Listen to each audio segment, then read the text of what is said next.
Hey there, let's go ahead and get started. Thanks for joining me. We are doing our solo RPG stream again today. Hopefully you guys are having a good morning, day, evening, night. I don't know what time it is for you. Hopefully you're doing alright. But yeah, we're going to hop back in, and this is session 44.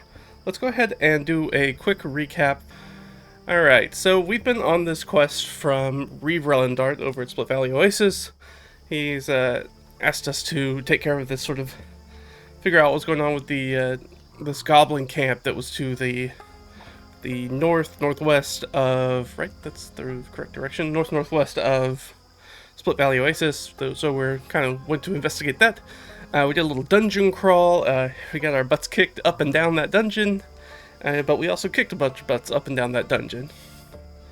And we found some things that were related to Leah, our main character, finding out that there's something about this sort of, there's an alliance of goblins and gnolls and orcs that are being sort of confederations kind of brought up, and they're using this central camp, and they've got this sort of foreign faction backing to it. That's where we found a bunch of this weirdly minted money that we don't know where it comes from. I mean, we know where it comes from now, but we didn't know where it was coming from. Now we know. What we found out about Leah is that part of this confederation was brought together to, as far as we can tell, capture her or take her hostage, and we think this has something to do with her father, who is a bit in the wind, or a bit strange at the moment, but he is a minor bureaucratic official in his own right. I believe he is also a Reeve, and so we think that there is some sort of, we don't know if it's related to some sort of subterfuge, some sort of like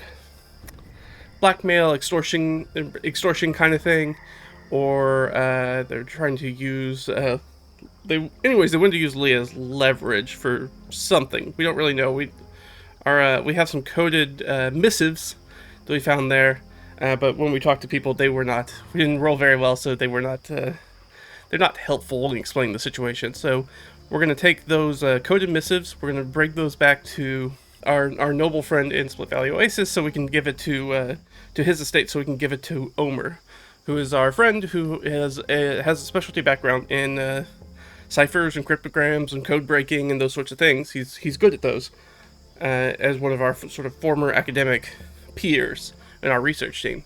So we're going to take it to him, and hopefully with some time, he'll be able to crack it. But that's going to be sort of like a downtime activity, something that's probably happening in the background.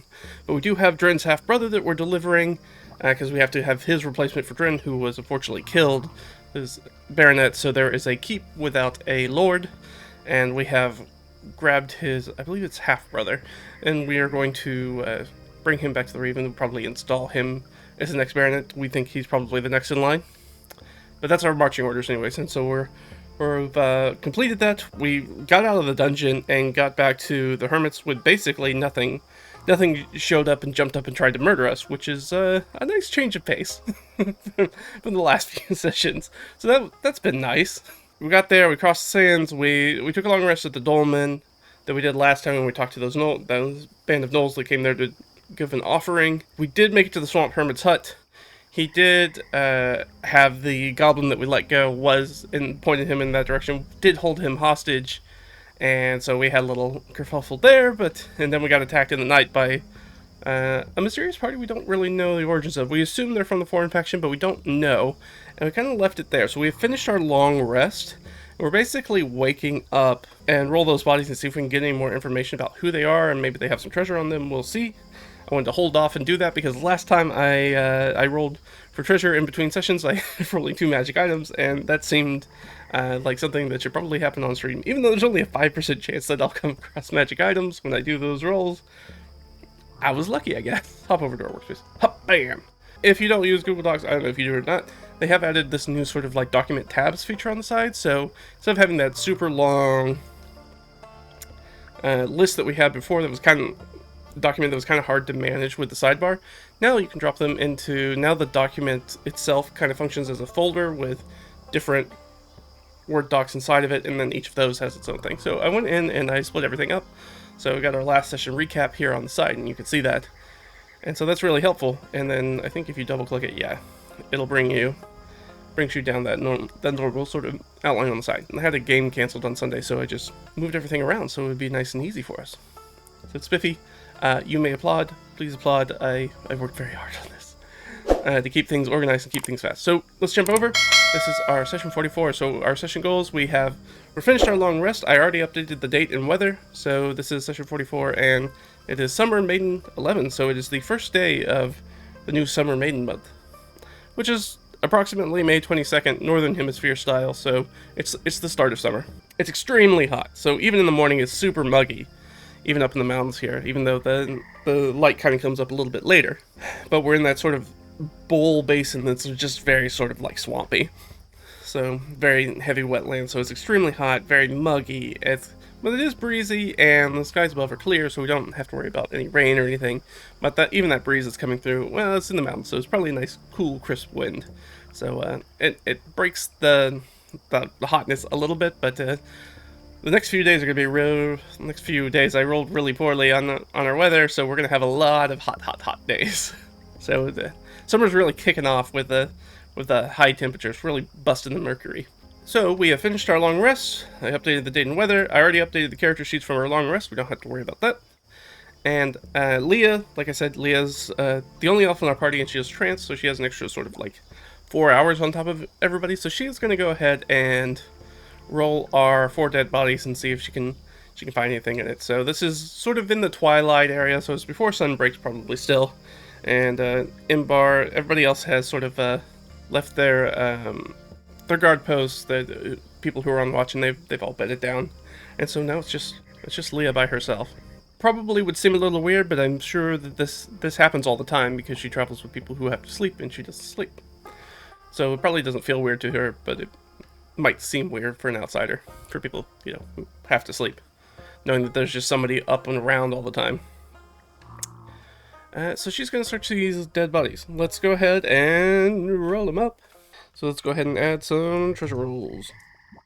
And of course, if you guys have any questions or comments or concerns, or just drop them down below, and I'll answer them as I can. If this is your first time, hey, check it. Thanks for coming and checking it out. There's a whole playlist if you want to catch up from the 43 previous episodes and figure out a little bit more about what the heck's going on. But you jumped in a good place because we're right at ending a quest, so we're just gonna do primarily gonna be travel.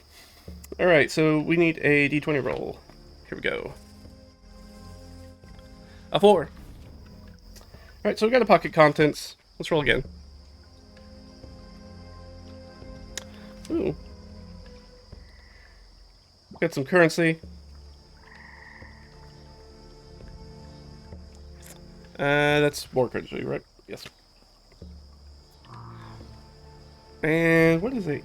8 pocket contents. Okay, so 2 pocket contents and 2 basically pouches of some sort of currency. So pretty standard treasure rolls.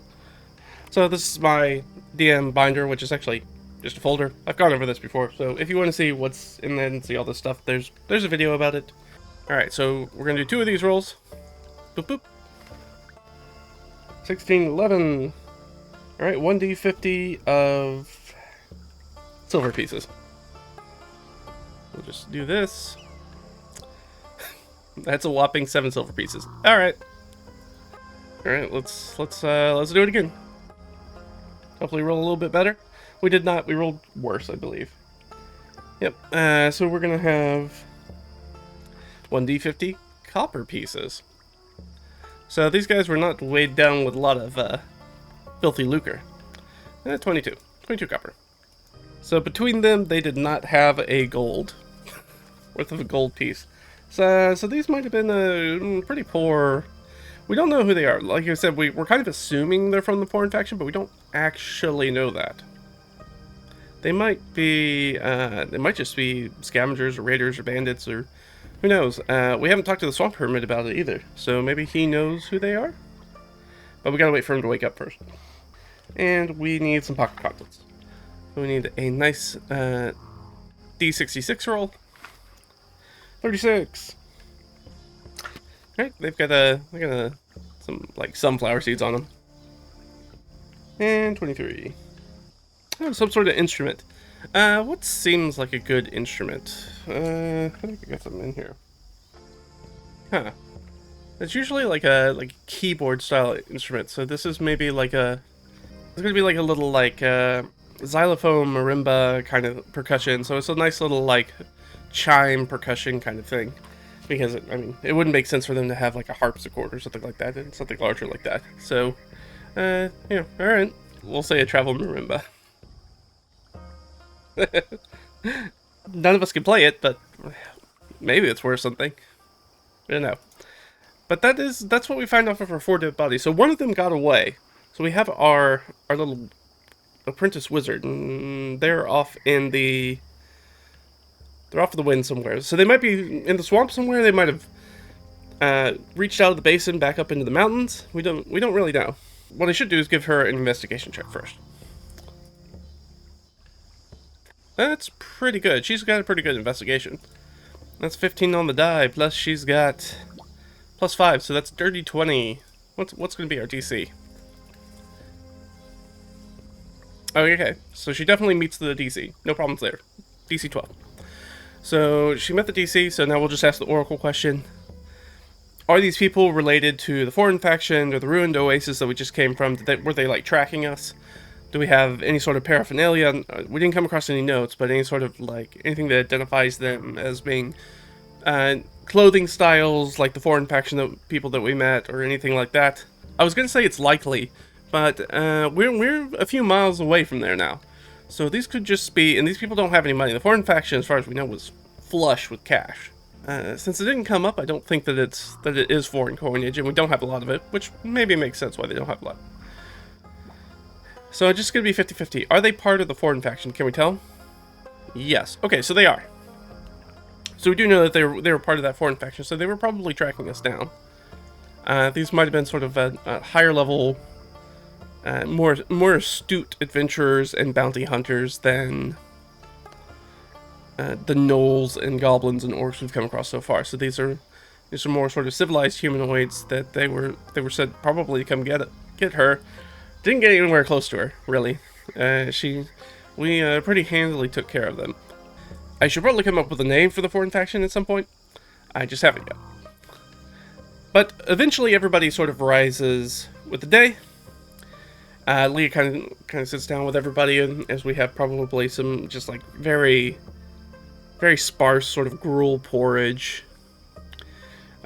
Whatever the hermit can offer. But we will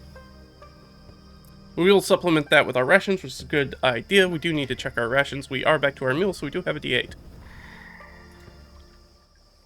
Alright, we're good on rations. So we supplement that with some rations, so we probably have some dried fruit. We have the sunflower seeds, so we can add those in. We have a number of other sort of herbs and things like that. You know, bread pieces, crackers, things like that we can break in and kind of thicken up that gruel that we're having. We're definitely kind of putting the hermit out, from a guy who lives by himself, who's now trying to feed, like, I think 7 people? Yeah, they needed a little bit of supplement there. So, but we got there. Speaking of which, I do need to roll for the feed for the mule. He's fine. Here's just a follow-up. I think we actually already rolled for the mule to see how his feed was doing. Let me go check. Maybe we didn't. Maybe we didn't do that. I'll just do a few. So we were gone for 2 long rests, I think. We'll just do 3. Alright, perfect. Yeah, no, he's good on feed. Our mule is good. Oh, perfect. Alright, so we do that. Leah kind of starts talking to them about the foreign faction. Well, they were definitely here, and they definitely seem to have been tracking us. Maybe the last-ditch effort. Is it worth going? Just sort of a question she poses to the group. Is it worth going to trying to track down that wizard? He's got a few hours head start on us, but he's traveling by himself through rough terrain, so we might be able to find him. Ott, do you think you can track him? Is it worth tracking? Ott's a pretty competent tracker, so she could probably, and we know probably in the direction he's going, so that helps us a lot. So we could go find that wizard and take care of him, and then no word would get back. But I guess we'll just take sort of like a group temperature. Do they think that we should spend time doing that? That's not really our mission, though, so I think that's unlikely. So -3. Yeah. Everybody's like, probably going back towards the danger is not a good idea. We're still pretty banged up, especially some characters like Del that don't really want to go back towards the dungeon, the ruined oasis, because they got beat up quite bad. So I think everybody kind of agrees, yeah, we could, but is that worth our time and effort? Why don't we get back to Split Valley Oasis? I think we just straight up asked the hermit, you know, what is the best way to sort of get out of here? We kind of climbed our way through the mountains, and that's not particularly useful path. So is there an easier way to go? And I think that he probably tells us, let's look at our map. I'm pretty sure he tells us to go west, though, for the easiest way to get out of the mountains into the sort of like the flatlands, so we can get here. So we are here. We're in this nice little swampy bowl that's in the middle of this mountain range. And I think his idea, so we could head northwest, and we would probably find our wizard friend, but I don't think that's what we're gonna do. So I think we're trying to get back down here and here. So I think the easiest way to do that is probably to run up here, because I think the hermit would tell us, well, the easiest path is obviously to go northwest through the hills and then hook a left and go west to get outside the mountain range. That puts us back towards the ruined oasis, which I think would be a lot more dangerous for us. So we climbed over the mountains already on our way here, so I think it's just easier to maybe just kind of go, obviously not take this tall peak, which is the tallest peak of the range that we can see, but somewhere around here, and we can hook maybe like southwest through there. And I guess we'll ask, is there like a simple path? I don't think he would lie to us. He probably wants us out of here at this point, because we've caused him, we're eating up all his food, and we kind of got him a little stabbed. Not like real bad stab, but I mean, he did get held hostage, and we did like tell somebody who was very dangerous to go there, and then, you know, they held them at knife point. So I think he'll be happy to see us gone. So I think, is there a pass to the southwest we can get through? I think that's probably likely. Didn't need it anyways. The answer is yeah. He goes, well, yeah, that would probably be, if you're just trying to get the fastest way, and you don't want to go through the hills, the northwest, yeah, I guess that would probably be the fastest way. You can certainly make it out that way. I just don't know if won't be as easy as it would be the other way. You go, all right. And I think we packed stuff up. Is there anything that we need to do before we leave? I don't think so. I think everybody's good to get out of here and get back to a little bit of civilization. It's been about a week or so since we've had a nice bed and probably a nice meal. I mean, nothing against the swamp hermit, but you know, it's thin gruel. It's not a hearty meal. So first thing we got to do is we have to roll, and we're just going to do it for Leah, and she's going to have advantage on it. Is we need a Constitution saving throw. That's pretty good. I think she has a +1. So she has a +2. Rolled 15, right? Yes. Okay. So she has a 17, and so let's go down to our little hex scroll tracker. 17. And we'll have advantage once we get out of the mountains with the mule, but the mule's not super helpful for us when we're traveling through the mountains, or even the wetlands, to be honest. So we're gonna have to do it the old-fashioned way, but it's gonna keep us from having disadvantage while we go through it. It's just gonna be a straight roll. All right. So our first trip, we're gonna move from right here, the hermit's hut. We're gonna go into here. All right. Let's do it. So we need a D4. For expenditure of energy. Ooh, it takes quite a bit out of us. We've gone over this before. Once we hit the Constitution threshold, which was that initial save, we have to start active saves every time we move, or else we start to take levels of exhaustion. And I'm going to use the older 5e rules rather than the 2024 exhaustion rules, which I don't think I like as much. I haven't messed with them too much, but I don't like just a bunch of dangling modifiers like that. I'd rather have better, like, conditional levels. We need a random encounter roll. Now, we already did our disadvantage one from our wizard, so we don't have to worry about that anymore. But okay, so no random encounter. Perfect. Do we come across some sort of point of interest? That's gonna be a no. Alright, so that's it. So we move into this hex. It's a trudge. It's hard. We have to move uphill out of this bowl through a place where there's not really a great path to do so. Like, the easy path is obviously to go through the northwest. So we're gonna move out of there, and I'm gonna move us into here. Change up the music since now we're technically out of the wetlands. So we're here. Now let's roll a little 2d6. Let's find out what these hexes are. Are these also still mountains?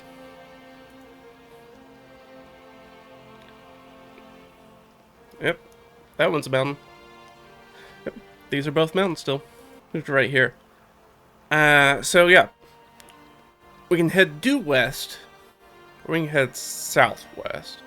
Actually, I'll leave this up. Let's let Ott make a survival check, I guess. Either survival or perception. I think she has the same bonus to both.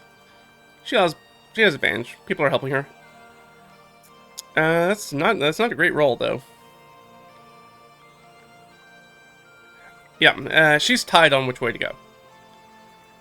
We don't have any specific information about which way to go. So I guess we head southwest because we know that that's going to be closer to our destination rather than going due west. So we'll move again. We move through these highland areas. How much does it take out of it? Oh, it's still taking a lot though. That's not great. So yeah, it's tough going.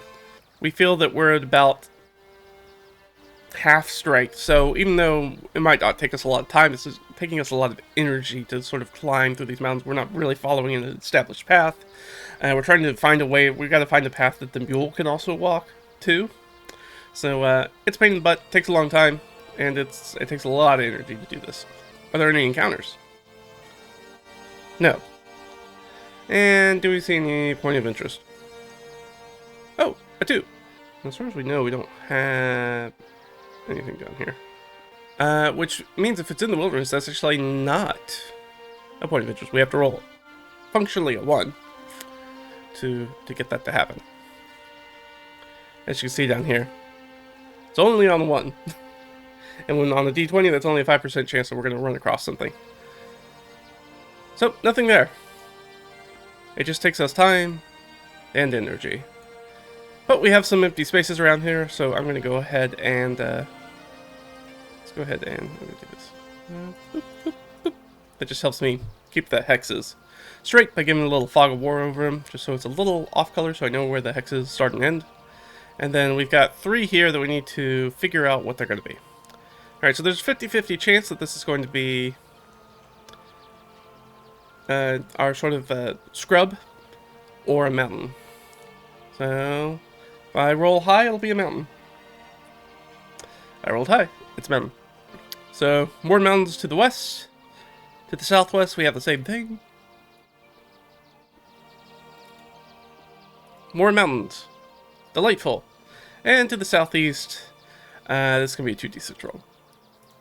What do you think the chances are there's going to be more mountains? I mean, it's probably pretty good. 1 degree more verdant, so it's actually a forested mountain. Oh, so that's nice. We'll give Ott another wilderness survival check. Oop, with advantage. Oh yeah, she nuked it that time. Let's just double check. Oh, actually. Well, that's still 19. She's fine. So yeah, we passed that. So I think she knows well enough that if you run across mountains and you have mountains that have trees on them, they tend to be at lower elevation because that's where the tree line is. So we are gonna move probably to the southeast. I think is where she's gonna have us go, hoping that brings us down into lower elevations. So then we'll turn and make a move that way, which takes us a little bit more time. We're trudging along. So +3 puts us at 11. So it's still tough going. I mean, moving through the mountains is no joke. And it would be even worse if we didn't have the mule carrying some of our stuff. Alright, did we come across anything? Fingers crossed, fingers crossed. Ah, nothing. No random encounters. Hooray. Hey, we rolled a 1. That's definitely a point of interest. What do we think this point of interest is? I guess we just roll. Let's just roll again, right? Yeah. So as we're kind of descending out into the down into the tree line, we came across what was it for? That's a religious site. No, sorry, a travel habit. Well, what we got here? Ooh, there's an inn. Delightful. That would have been nice to know was here last time we were traveling this way. Hey, there's a. Did you guys know there's an inn here? And that should have a settlement with it. And the population's gonna be real low. We're at the lowest level, so it should be. I'll just roll D100. And okay, population of 50. So it's actually kind of a nice little spot. So we're getting kind of tired. We're getting down here. We might stop for rest, but let's see what our path looks like yet. Because I mean, we also have this other inn over here that we could get to, which is where we came up with. We can't go back to that inn. If we go back to that inn, we definitely have to pay Drin's brothers, half brothers tab, which we skipped out on last time because he had already skipped out on it. Plus there were the orcs he got into an argument with, so maybe that's not where we want to go. We might want to head straight south. Yeah. Anyways, let's find out. Trying to figure out whether we want to stay here for the night or we want to keep moving. So let's figure that out. So we have a couple here. We need to find out. All right. So we've reached. This should be lowlands area. With our scrub. All right. And that is okay. So that's gonna be more scrub. There we go. It's not the right color. It's close enough. I'll fix it later. Down here, there's again a 50% chance that this is going to be a mountain. So if I roll high, it's mountain. I rolled low. Alright, so we moved back down into sort of that scrub lands, into that sort of chaparral Mediterranean. So as the mountain comes down, it's still sort of very sort of open, broken ground. There's a lot of rocks. There's not a lot of grass. It's mostly sort of dry, deserty shrub kind of scrub brushes and twisted cedars and junipers and things like that. And what little flora there is down here. It's going to be, things that are alive down here are going to be nice and green though, because it's the start of summer into spring. So everything's nice. Given that we've rolled out of here, we still have quite a bit. We're down to... We're onto the flat ground, so I doubt we'll make it all the way there, but I think we might just push on. Because we'll now be able to start rolling those expenditures, those D4s with advantage, now that we can actually really take advantage of having the mule. We can move faster over flat ground. So we're going to bypass the inn. So we note the inn, but we don't do anything with the inn. I don't think we need to trade or anything. As we're passing by... Maybe this is more of a passive perception thing. Alright, does anybody have a 15 passive perception? Ugh. I don't know if anybody has a 15 passive perception. We sure do not. So, if there was something interesting at the end, we didn't see it. We're head down. It's been a long day already. We're just, head down, moving forward. Sometimes the dice are like, no, you can't have fun. You have to keep walking. So we're going to keep walking. And we are moving now down into this area. We go there. We've got our D4. We're going to roll with advantage, which is technically disadvantage because we want the lower number. 1.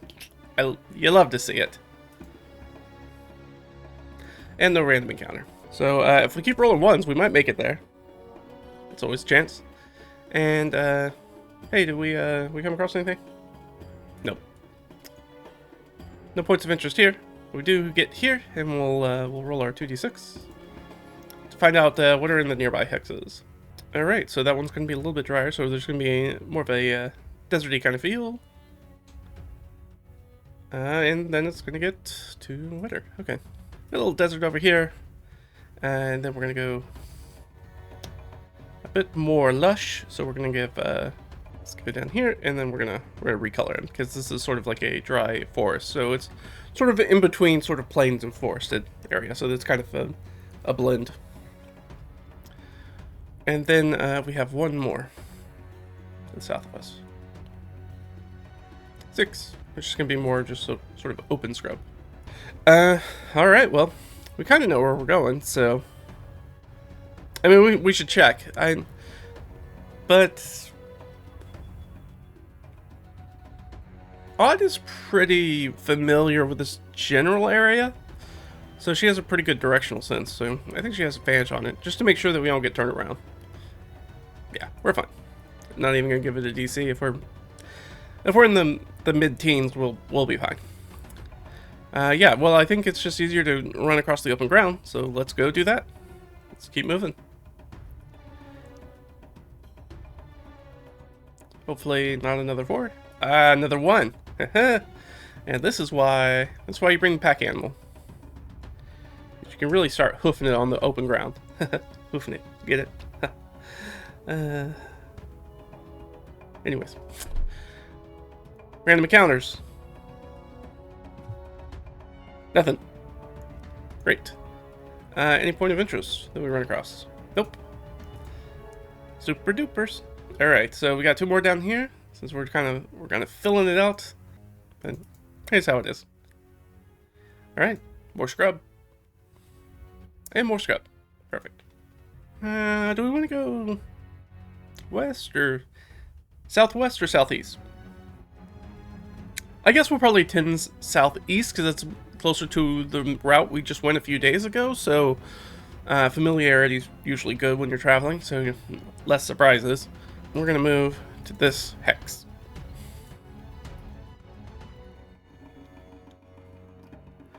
Another one. You love to see it. We're really just hoofing it on the open ground. Really humping it. Really making good time. Any random encounters? No. Any points of interest? Now, remember, because we're just kind of straight traveling, even though we're not rolling points of interest, we're not confirming that these hexes are empty because we're not spending any time to actually look to see if there's any point of interest. So, we just didn't stumble across it. That's what happened with the inn earlier, is that we just happened to stumble across it. It's not that we were going out of our way specifically looking for it.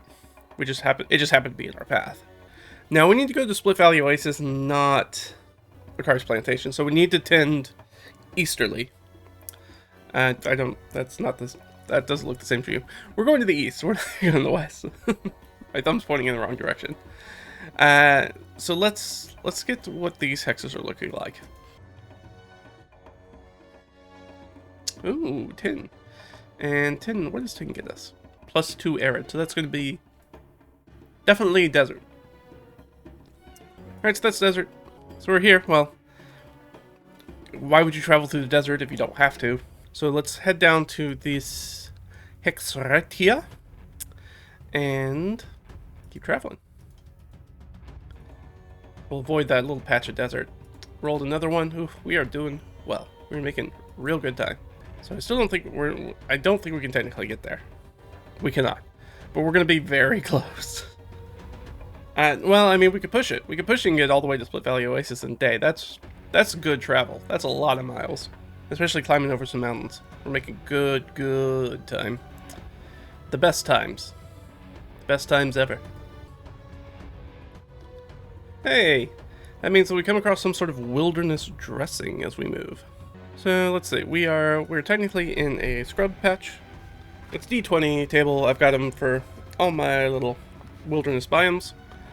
So, what do we run across? Actually, let's roll 2 and maybe combine them. I like those. I like that. It takes a D20 chart and makes it the D... like 300 something. 380, something like that. 5 and 19. So 5 is a plateau, mesa, or butte. 19 is a chasm, canyon, or gorge. Those things go right together. So with let's say like a little, I guess, canyon. Just walking across, we do see a part where sort of like that land just dips off and drops, and there's probably, I don't know, maybe like a somewhere between 60 to 100-foot drop as it just narrows into this big gorge or canyon. And at the center of that canyon is its own sort of like mesa, so that we can see sort of like our flat area here, and then the flat top of the mesa here, and then there's just this deep canyon that sort of encircles that gorge. So like there was like soft sediment around this hard core that was there. So all that sort of softer sediment got eroded away, so there's just like this one spire that's in the middle of this canyon that's still standing there. We could investigate, but there's no reason for us to investigate, so it's just a nice thing to run across. It's just a nice, pretty sight. And we take a look at it, and let's see. Let's be nice to ourselves. It's a nice thing. Let's treat ourselves. Let's ask the Oracle. Is that good enough for a little bit of? Do we get a little inspiration? Are we inspired by the majesty of nature? Hell yeah, we are. Nature's great. All right, so we'll just give ourselves a little point of inspiration. So we see that pretty. It's not really even particularly notable as far as like being a big landmark or anything. It's just a nice thing that we ran across. But we do have two things over here, so let's find out what those are. Oh, actually, I didn't roll for the point of interest yet, have I? There's no point of interest.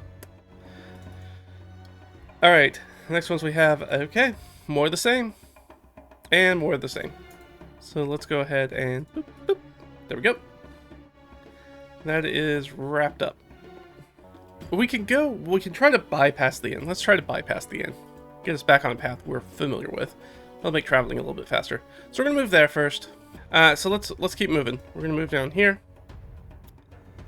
And as we break that, we travel and travel and travel. We're traveling across these nice sort of like open expanses. Very sort of like stereotypical sort of like spaghetti western kind of like, that's the environment we're in, where there's just like scrub plants and dirt and dry dirt, and it's extremely hot, and they're really, ugh.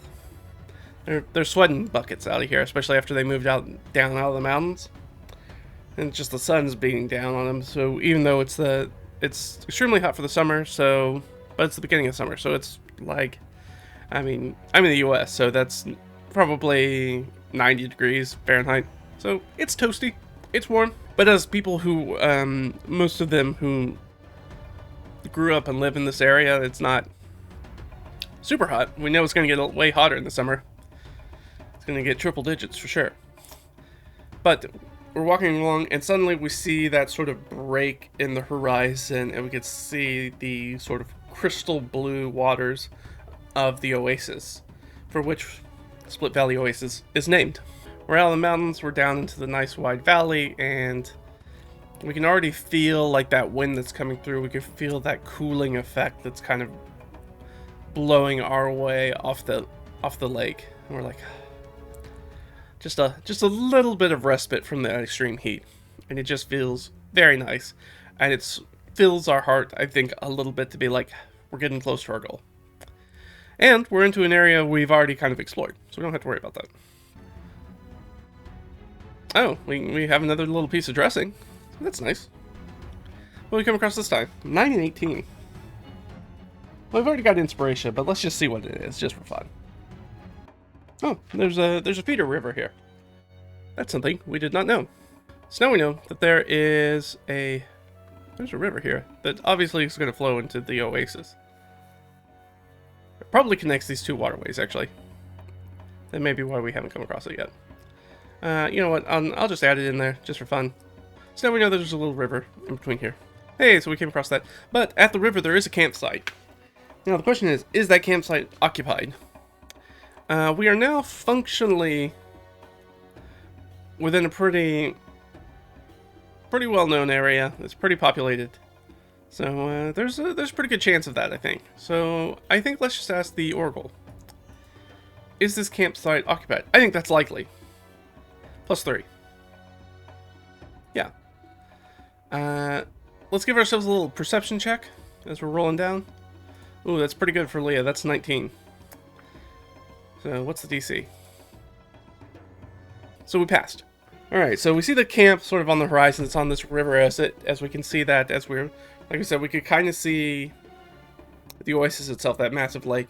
We can see the lake, and as we come in, we come across the sort of river that's in that area, and we see a sort of like small peel of smoke coming off from a campsite that we can definitely see figures milling about in as we're approaching. Can we discern, this is more of an oracle check, can we discern what type of creatures they are? Not really. Let's go ahead and do an interrupt. That is technically an interrupt. And yes, I finally got the Oracle sheet added here so you guys can see it while I'm going through it. Alright, so I rolled a 10. So the answer is no, I can't really determine it, but it is an interrupted scene. What's our interrupt? Ooh, 2018. Wish I'd used that 20 on an attack roll, but why is my Oracle... Why is it missing our number 20? Did I accidentally delete it? So that should be PC. I think one of my friends maybe. I grabbed this from a shared document that I play with my friends, but I think they might have accidentally deleted one. That's fine. It should be 20. So the PC is right. That is actually the number 20. So something about us. Something happens to us, I guess. And what was our second one? 2 good rolls. Man. 18. Oh, we have to resist or survive. That doesn't sound good. Sounds quite good. I'll use this version. So hopefully that doesn't have anything deleted on it. I rolled a 3, so some ordinary creature. The thing that jumped to my mind is it's got to be some sort of like poisonous. It makes me think like poisonous snake, scorpion, something like that. Like as we're walking around in this sort of arid area. I'm gonna go with snake. Some snake's gonna jump out and try to bite us, I guess. Obviously, we were looking at the campsite on the horizon, sort of as we're moving, so we weren't looking where our feet were going. And we got an asp, a viper, or something's gonna jump out and try to give us a little kiss, a little poison kiss, well, venomous kiss. I'll just make a roll. I think it has advantage because we're not paying attention. 12. Alright, we're probably gonna hit Leah. I need a snick. Where's my snicks at?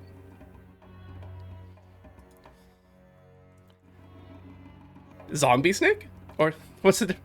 Oh, we changed it. That's nice. And from Monster Manual 2014 to the new Player's Handbook 24, we actually appropriately call it venomous snake and not a poisonous snake.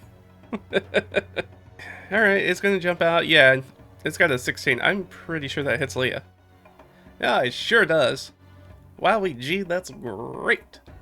1d4 plus 2, then just poison damage. I may change that and say the poison condition. Just because that's gonna be a little bit more detrimental than just random damage, especially we haven't gotten into any fights, so it's not gonna be much. So I'll take a little bit of damage, and then I guess I'll give her a save against the poison damage. We'll convert that, so that's 8 plus 12. So she needs to make 8 plus 4, so a DC 12 Constitution saving throw against being poisoned, but she's gonna get bit.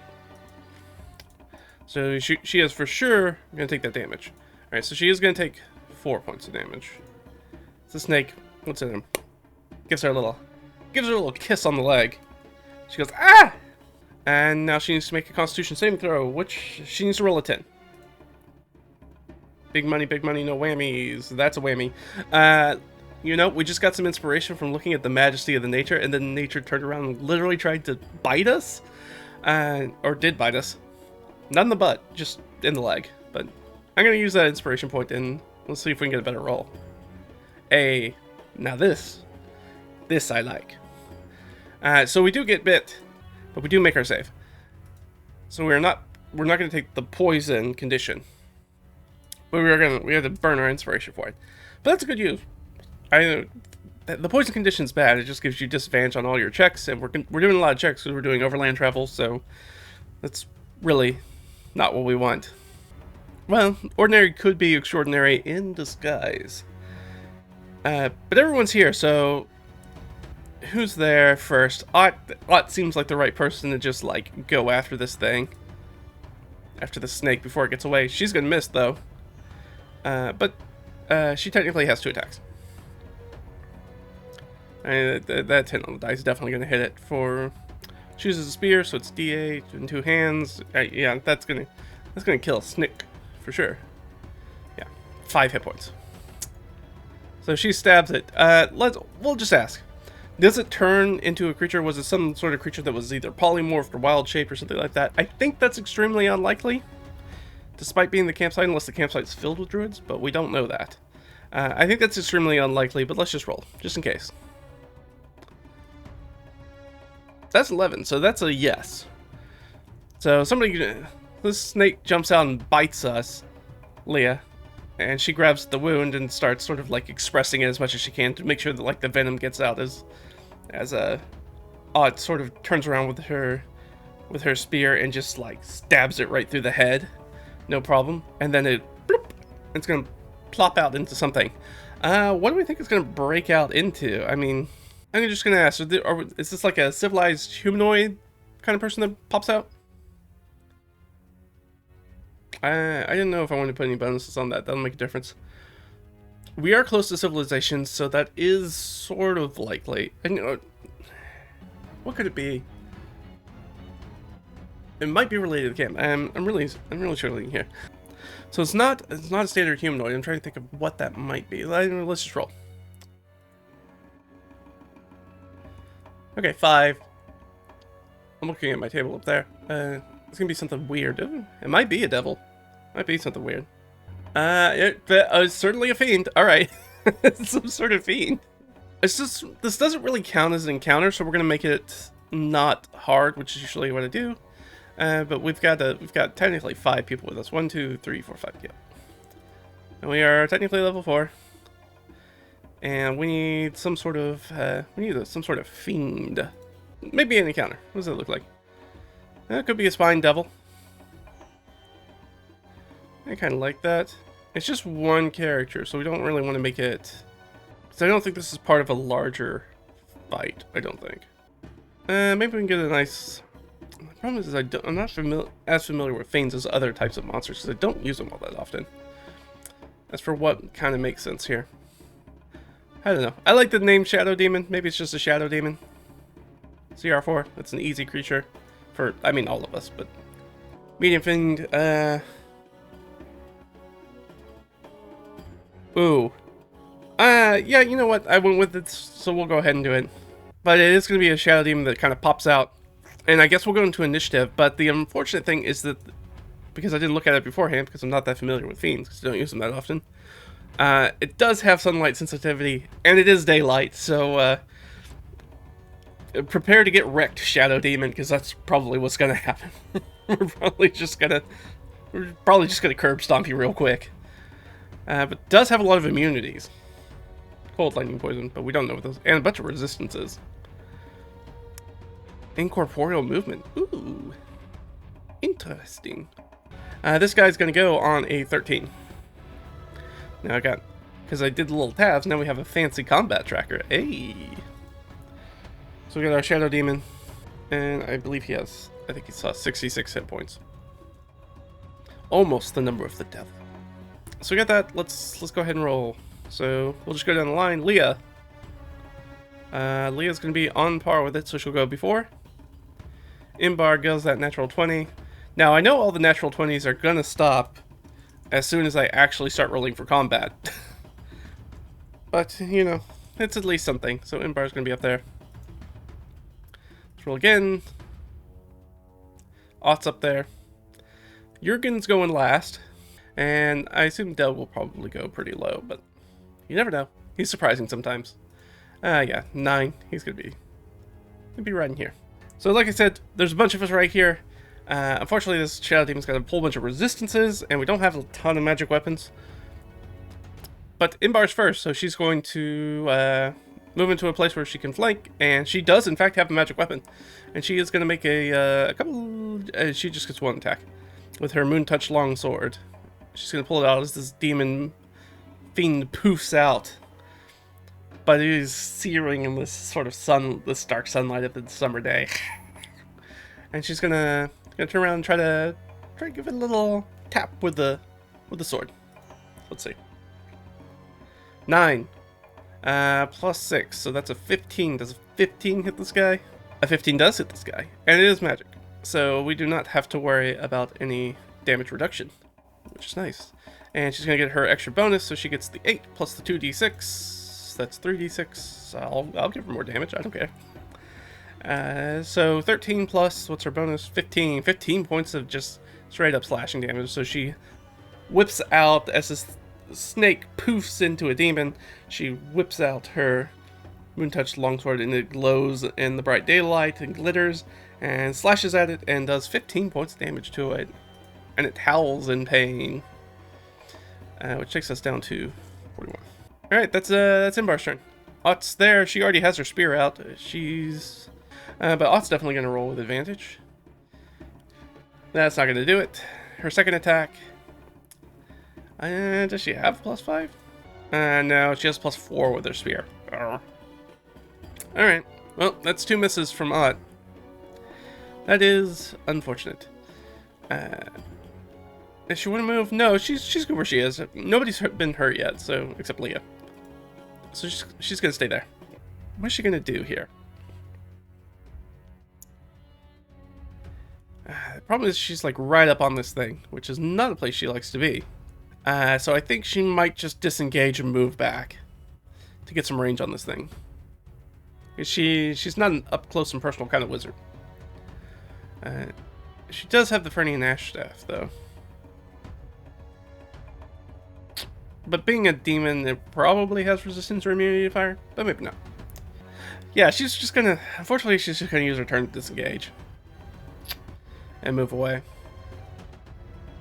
I think that's the best thing. She didn't really have any up close kind of stuff. So she'll disengage and move back. I hate to waste her turn on that, but it is our Shadow Demon's turn. He is flush with targets. Question, does he actively go after Leah? I think that's extremely unlikely. I don't think this Shadow Demon's looking specifically for Leah. I think this is a very random sort of thing that's just going to come up. Even with a -5, that's a 12. So it looks honed in on Leah in a weird way. Alright, but this guy can move through people, right? It's weirded a little weirdly. Incorporeal movement. The demon can move through other creatures and objects as if they were difficult terrain. But it doesn't say that that doesn't provoke opportunity attacks. But it's pretty easy to get around creatures without it, so it's kind of a weird power. So that makes me think that it's supposed to be able to sort of like move without provoking when it does its sort of like shadowy form. As it sort of hops through other people's shadows and like sinks into the ground and moves around. So I'm going to say that I'll give them all attacks of opportunity, but they're all going to have disadvantage as it tries to sink back into the shadows and snake its way after Leah and pop out and try to grab her. So there's like 4 people around it, so let's just roll some attacks with disadvantage. Maybe somebody will hit it. Nope. That's a miss. Ugh. That's also a miss. Natural 20, though. That's a miss. And one more. Certainly a miss.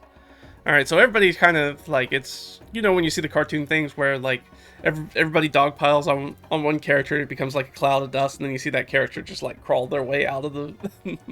out of the dog pile, and everybody just is hitting themselves in there. That's basically what happens with the Shadow Demon. It pops out and tries to jump on Leah.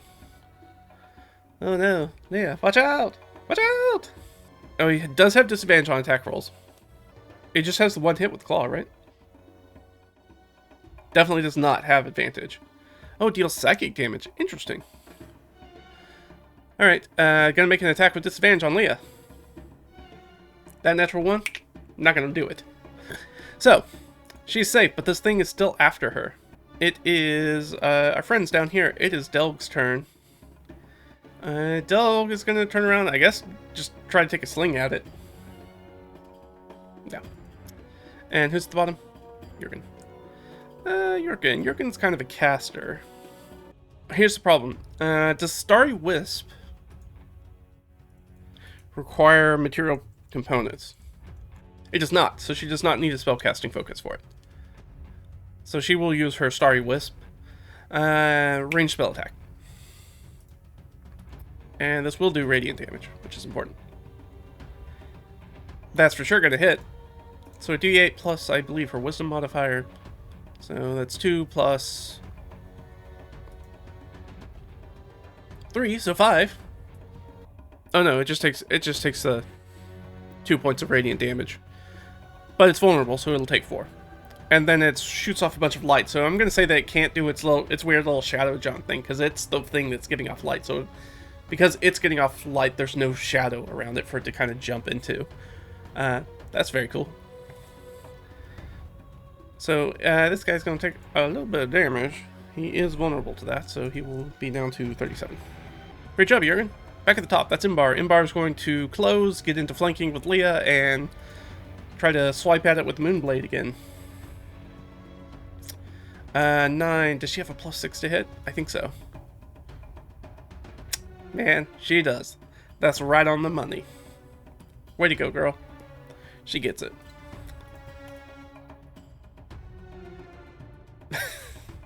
Eh. Alright. 9. She has a +2. So 11. Let me double check. I believe that's right. Oh, yes. Alright, so this thing's going to take 11 points of damage. That was Imbar. It's Ott's turn. Ott will close the distance. She'll make a couple of attacks with advantage. With her gang up, she'll miss with the first one. Double 18s will certainly hit, but she does not have a magic weapon, so she will do reduced damage. So 6 halved 3. So she does 3 points of damage to it as she stabs at it with her spear, which seems to sort of like cut through the bright light, and shadow sort of ekes out where that area is. It is Leah. Leah, this thing got up on Leah again, and it seems like it's going to keep chasing her. Yeah, and you know she hasn't cast any spells today, so she's going to use one of her own spells. She's gonna knock off a 2nd level. And she's going to do her own magic missile. So that's 4. I mean, technically it's supposed to be 1. You roll 1d4 and just multiply that damage by 4. But I like to roll all the d4s, because rolling more dice is more fun. So, she's going to do 4d4 plus 4 damage to this thing. 14 points of damage, that's pretty good. 14 points of damage, and they don't have anything from force. Almost nothing does. Yeah. So our demon takes 14 points of damage, which is going to take it down to a measly 9. Now it's this thing's turn. Now we did say, because of the bright lights, and that doesn't end until Jurgen's turn, that it will not be able to do its little shadow movement.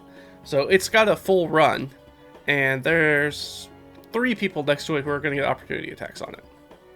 So the chance that this thing goes down before it can get away is very high. Well, I mean, it could disengage, but we'd still chase it down. Then we're going to make attacks. If we don't make the attacks, if we don't kill it, it gets away. Rather than prolong that over 3 more rounds of trying to chase it down. Everybody's got advantage because we're all ganged up around it. So this will be for Imbar. That's in fact a 19, which is for Imbar is a crit. So this certainly should kill this thing. Yeah, and she did it her last turn. She doesn't get the extra 2d6, but she gets 2d8 plus 2, which nothing to sneeze at. All right, so 10 points of damage, which kills it. So as it turns to run, she whips out with the moonblade again, the glittering light of it, and slashes through it, and it just disappears into like a roil of light and smoke, and disappears on the wind as it is destroyed on this plane and will return to the plains below. Is everybody okay? He looks around. He's like, yeah, I'm all right, other than, you know, the snake bite. It seemed really focused on you. Yeah, I don't really know what that's about. As this is happening, as we're sort of coming to a climax on this, we're going to take a look at camp. Are there still people in camp? Are they roused? Are they moving? Has anything changed out now that we've gotten into sort of like a kerfluffle over here? No. Though I guess I probably would have said +3. I mean, we're making a bunch of noise. We're within an eye line of it. So I'm going to actually re-roll that and give it a +3. To be fair. Alright, the answer's still no. You know, what do I know? So they don't seem to be moving. Or uncaring. Do we approach the camp? We can't tell what these creatures are. We're headed in this direction. What's Ott's take on this? Ott is... I guess this is more of an insight check. So everybody's looking at him. We'll just take insight. And Jurgen has guidance. So we'll go ahead and we'll throw a little guidance on there. Alright, so that's a 14 plus her insight, which I think is a -1. Because we're going to use her stats. So, yeah, 13.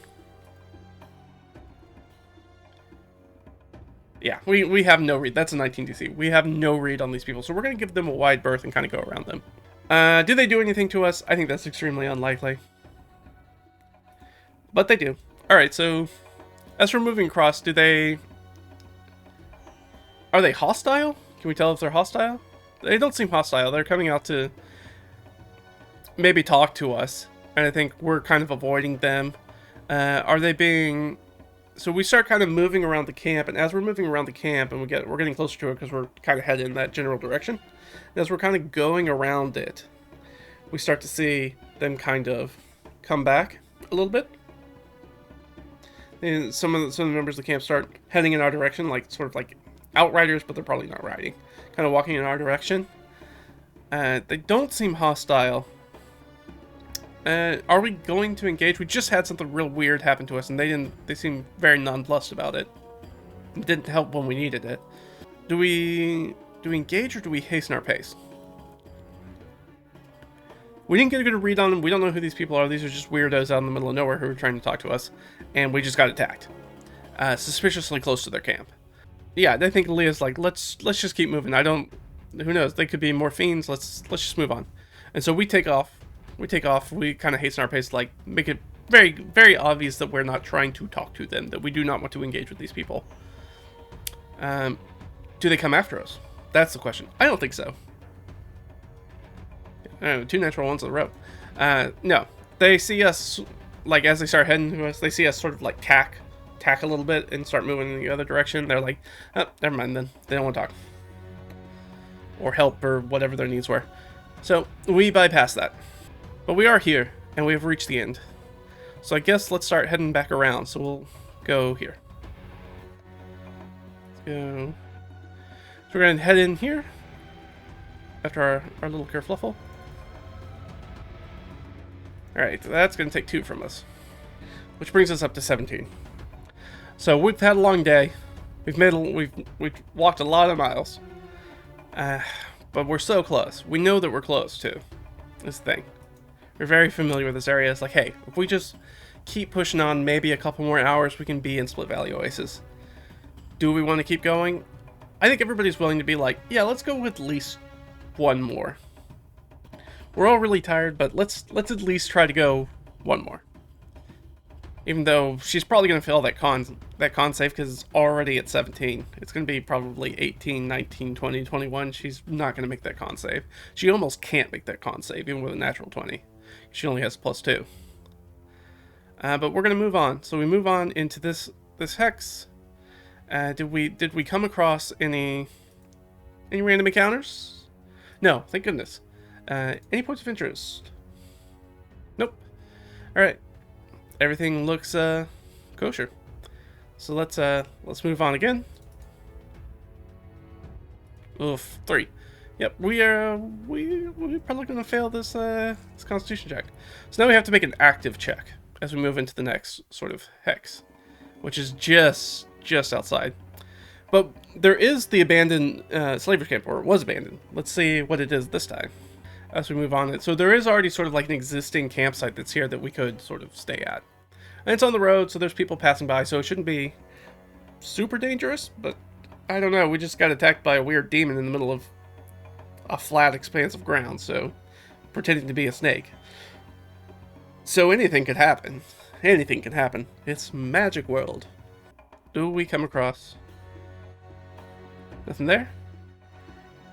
Yeah, well, we already know there's a point of interest there. I don't need to roll for that. We know where it is. We're stopped here, but we do have to make that Constitution saving throw. Let's do it. 16 plus 2 is 18. So we did. It's a good save, but it's been a long day, so we fail. I guess I could roll for everybody, but I don't think anybody's going to hit that DC. So yeah, there's Imbar. Imbar didn't hit it. Oh, it didn't hit it. Jurgen's probably not going to hit it. No. Jurgen, I don't think has a +2 to con. She's not. And Delg almost certainly does not hit it. No. So everybody's got a level of exhaustion. Yay! Everybody tired. Our exhaustion level 1. So we're here. That gives us negative durability checks. Tactically, we should rest. I know it sucks. We're right there. But the problem is that we definitely won't make the save next time. We're going to move out of the realm of possibility to even make the save for anybody in the group. So if we do that, we can go there. But the problem is we're definitely going to get the second level of exhaustion. So then when we sleep overnight, we'll still have 1 level of exhaustion, which is the -2 ability checks. And we're about to do a lot of talky stuff and talk with a bunch of people. And so we'll probably make a lot of checks. And we'll have disadvantage on all those checks. And that will go probably very poorly for us. So we're going to hunker down, I think, in Norcru's old camp. Late Norcru, after we murdered the crap out of him. Didn't we throw him off a parapet? I believe that's what we did, right? We threw him off the parapet of Dren's keep. And then killed the crap out of him. Because he survived the fall, surprisingly. Alright, well, I guess we gotta rest. Are there people in Norcru's camp? I think that's likely. It's a pretty nice camp. Yeah, okay. We do have a high traffic camp thing, so let's look at our high traffic camp. This is in our hex crawling tools. Here's our people who could be in here. Let's roll a d8 as we move into the camp. Who's here? 7. Rovers, Rangers, Wanderers, or Itinerant Caravan. So let's just roll a d4. 3. Wanderers. So we've got some sort of like vagabond, but not in sort of like the negative connotation, or hobo, but not in the negative connotation. Just sort of like itinerant workers, people who wander around and do stuff. People who are not sort of like settled into a home settlement. They just kind of move between places. This includes like journeymen, artisans, things like that. We're kind of moving to that camp. Let's do a little vibe check. We have advantage. Should we give ourselves guidance? Yeah, Jurgen's there. She does. So we're gonna give her advantage plus her d4 for 13 -1 to a 12. So do we get a good vibe here? Do we get any good vibe? That's 15, so we did not make it. So we're kind of stepping in here. We're kind of gun shy around people. We're kind of skittish because we just kind of got attacked by a Fiend just like an hour ago, or a couple of hours ago. And then there were the weird people at that camp who tried to come out and talk to us afterwards, but didn't help us when they saw us clearly fighting a creature, clearly being attacked by a demon. So things are pretty tense. So I think they kind of walk into the camp. They've got their entourage. There are already people here. How many people do we think there are? I think I'm gonna roll like a pyramid d6. So 1 through 3, there's just like a handful of people, and maybe I'll do it by 6s. So 1d6, 2d6, 3d6. So let's do that. Okay, so there's 3d6 people here. So there's a baker's dozen of people here. Again, these are sort of like wanderers, people. What are we thinking class-wise? Let's just roll a d6. What do they look like? Okay, so they look like artisans. They look like they're not like super rich. It's not like a noble in their retinue, but it's also not like the completely destitute people who can't like afford to live someplace. So they're in the middle sort of area. These are people who are like either moving to or from, like us, just couldn't quite make it to Split Valley Oasis, couldn't quite make it to the trading post, or they couldn't afford the inn, and this is the closest place they could find to sort of like stay. So things seem comfortable, but our insight checks suck, so we don't know for sure. We don't have a good vibe, but just on a purely visual inspection, these don't look like, it's not like we're walking into a camp of cutthroats. It doesn't look like that. It might be that, but it doesn't look like that.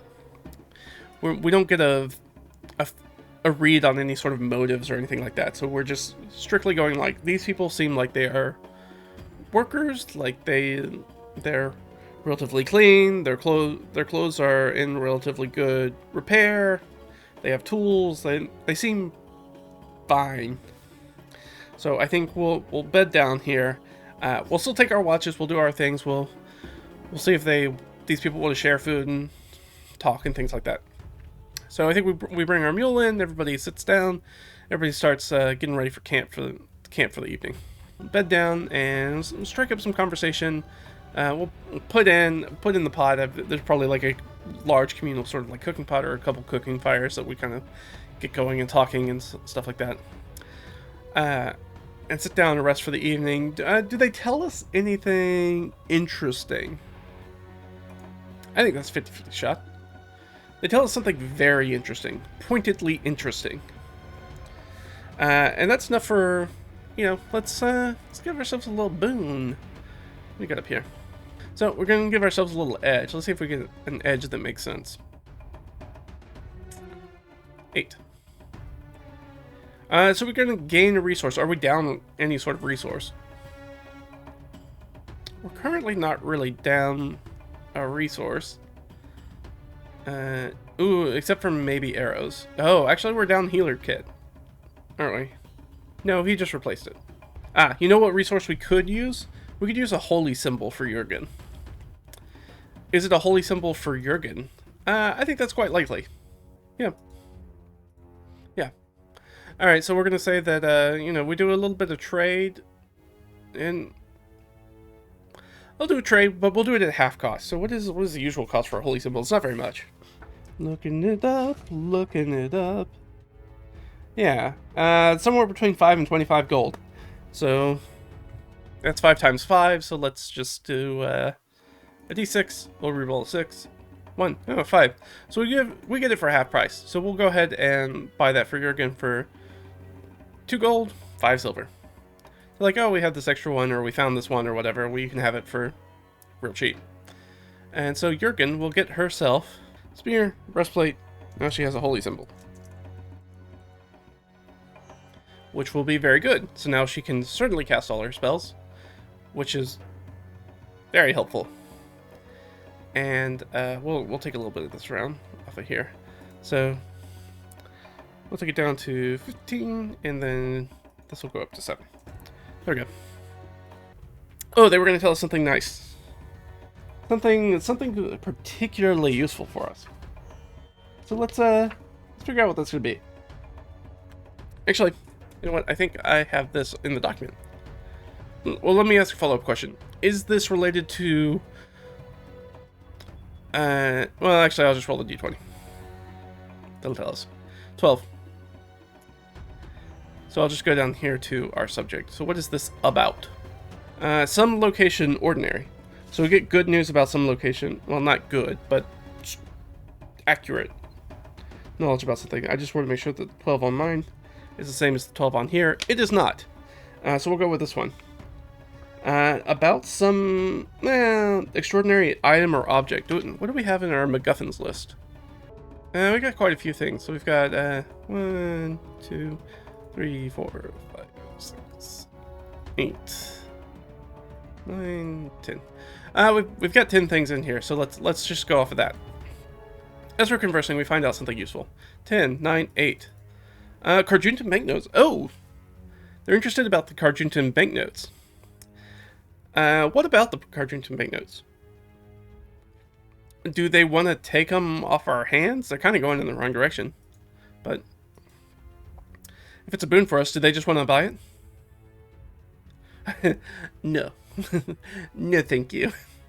Oh, does that mean that something bad happened to the bank in Carjuntan? If we rolled a 1 on that, I think that's actually extremely likely. Likely that something bad happened. Yes, extremely likely. Did something bad happen? No. I've rolled a lot of natural 1s in a very short amount of time, and it's not helpful. Alright, so everything's fine at the bank. No, I don't want your banknotes. Have they appreciated and or depreciated in value? Yes, very much so. 20 could be an edge for us, so I'm going to interpret that as, yes, they have appreciated favorably for us. So Carjuntan banknotes are actually worth more than they were. They're actually doing, maybe they're doing like a buyback program like you do with like stocks. So yeah, I think that our banknotes have appreciated in value. By, maybe how much? Yeah, how much do they appreciate? Well, D100. Why not? 19%. Okay, now I have to get a calculator out. 37 gold in banknotes, which is not a ton. And they have appreciated by 19%. How much does that give us? We'll probably just round. Okay, so now it's worth 44 gold. Huzzah! You know, occasionally, sometimes nice things happen to us. Which is nice. It's not the usual, but it's nice.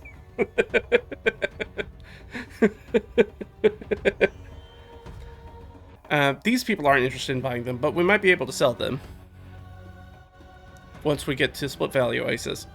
Are they up for a little trade? Question, yes, no? Yeah, okay. Their question. We have a bunch of raw materials that we have kind of as treasure. Do they want to buy any of that stuff?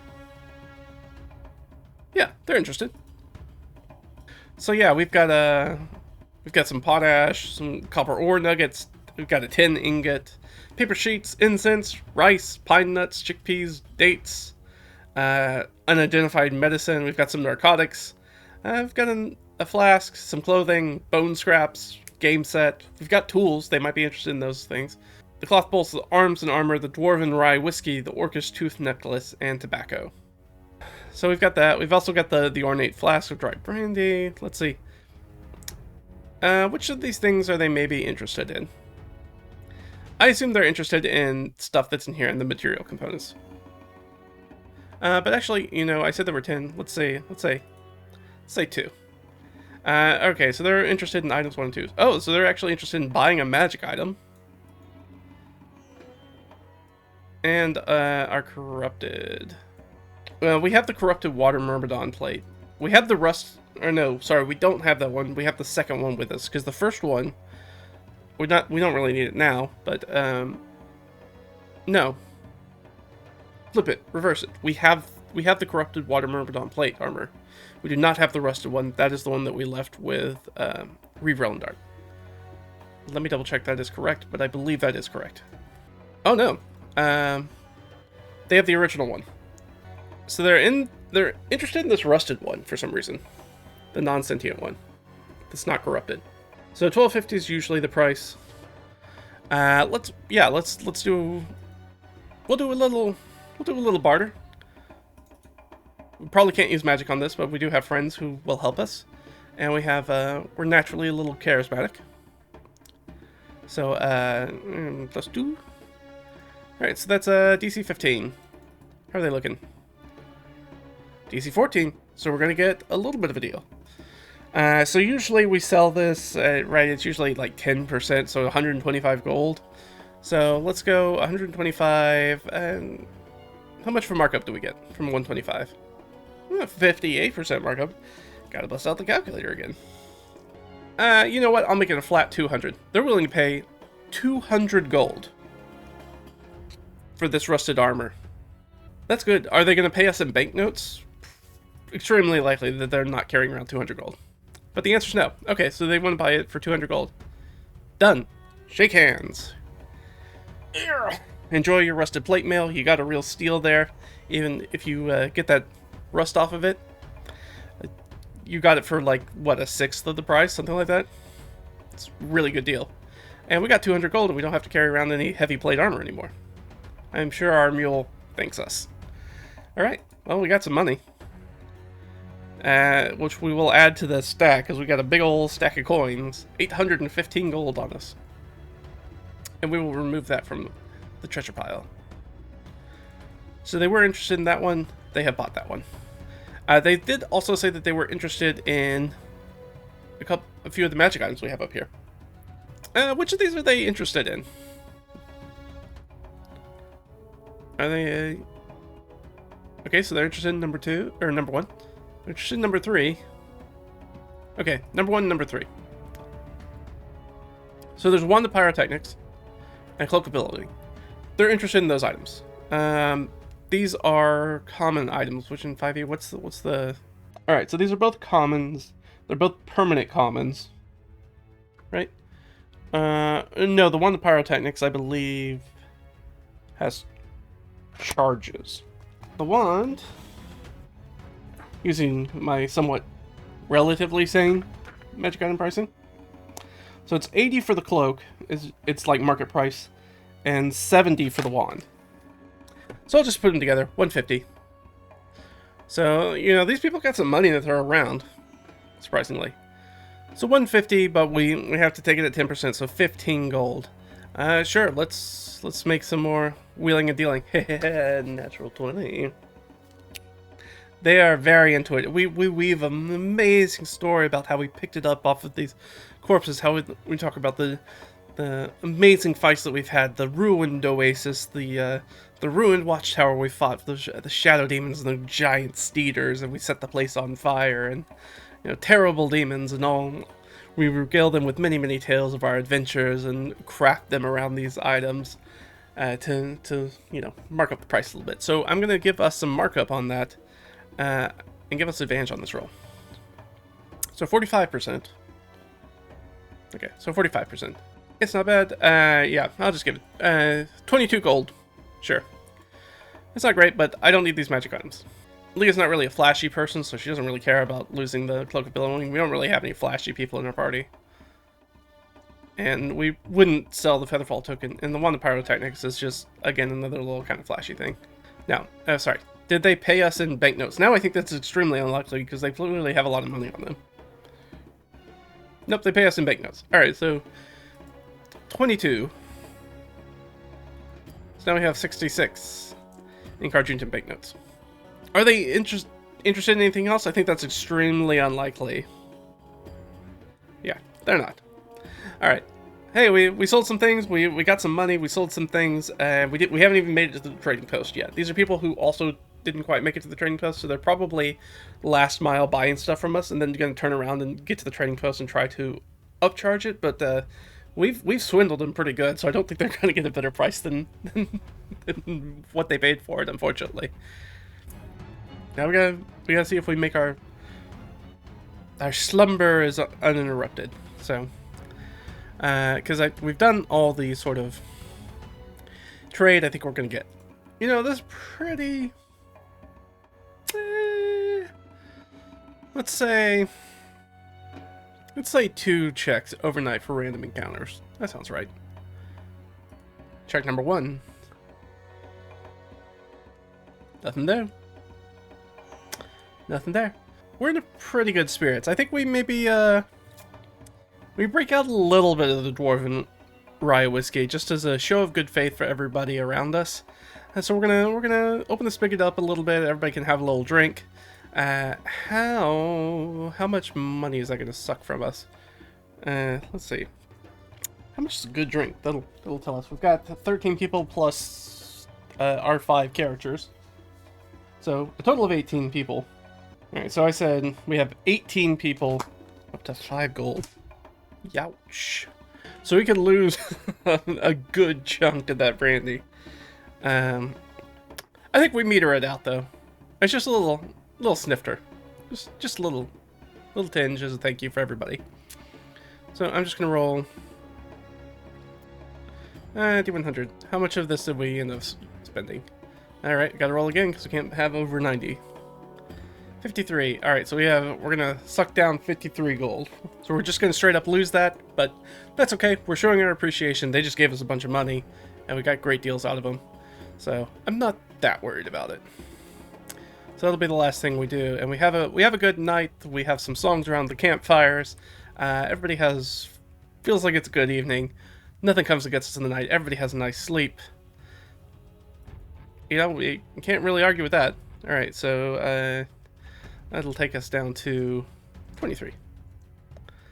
So we lost a bit of money, but that's okay. And we didn't use our ornate flask of fine brandy, which we could drink, and why not? All right, so we do that. We get through the night. Nothing happens, so we slumber peacefully. We take our long rest, and I think the only person we need to update is, actually, we need to update everybody because everybody's gonna get hit dice back. which I think we're all sorely missing. Yep, she'll get up to half, so that's she's back up full. Hot's back up full. That was the last little bit we needed, and Jurgen is up full. And our boy Delg is still not at full. Again, he was all the way out of hit dice at one point. But we do need to make a few checks for Leah as far as our feed rations, and we didn't really use any oil or torches. Well, we might have. I'll give it a check just in case we had some extra light. Lanterns and stuff at night. That makes sense to me. D8. Fine. D8. Fine. D6. Fine. Alright, our gear is looking good. Our supplies are looking fine. Doing great. Alright, morning. Everybody wakes up. Good mornings to everybody. We say our goodbyes, have a little breakfast, say our goodbyes, and we're gonna make the last mile. We lose our exhaustion. We do not have our exhaustion anymore. So our progress resets to 0. Our thresholds, I mean, I'll roll a threshold, but we go down to that.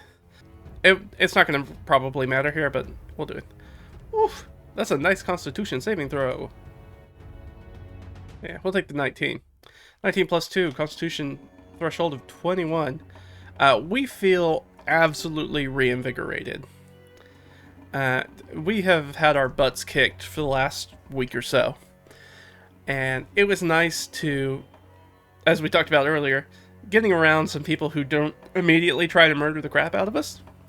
And we make a little money, we spend a little of it back into the community, we have a nice night, we have good food, we have good drink, we have good company. Everything goes well. And we get up in the morning and we feel great, absolutely refreshed. As if we'd spent a full day lounging in the inn with good food and a feather bed, which we did not. And we'll make it that last couple of miles here at Split Valley Oasis. So we'll roll our d4 as we make it in. 3's on both. Doesn't really matter. 3. All right, and the group walks their way back into Split Valley Oasis. Now, again, this is primarily a village that's set up. We've got about the population about 550, centered mostly around. There's a big trading post here, which is originally where we found Omer, because he was dealing with the water elemental gone rogue that was in the Oasis, who hopefully should have a decursed plate armor by now. And that's what we kind of step into. Question, is anything happening in town when we get there? That's, I can't remember if that's, I think that's actually a d20 roll. Let me double check. Hold on. I like to do these rolls every time that the people kind of roll into town. See, it's just a little table I have. It is in fact a d12 first. I didn't roll a 12. 12's the only thing that cares. And if so, I have a d20 table for like, hey, what's happening in town? Nothing of note is happening in town. So we roll in Split Valley Oasis, and we can go ahead and hop over to that sheet. Now that we're thinking about it, locations. Boop. Oh, sorry, the population's 1,000. I think I have it down wrong here. I do indeed have it down wrong here. But I definitely made this one first. So this should be rectified. So it's on the cusp of becoming like a city in its own right. Like, it's a very bustling, very sort of like moving forward boom town kind of place. The trading post, as this sort of township has built up around it under the hawkish eye of Akari Liaden, who is the primary landowner around here, and noble de jure, who owns the rice plantation that is just right here. And that's where our friends are staying right now. Alright, so we made it into town. Things are bustling. Let's go ahead. I'm going to go ahead and move the music. So there, people are bustling back and forth. It's a big sort of like market town. So things are happening. I did not, however, update our stuff. So it is in fact Summer Maiden 12. Which is approximately May 23rd. And it is, in fact, hot, breezy, and clear.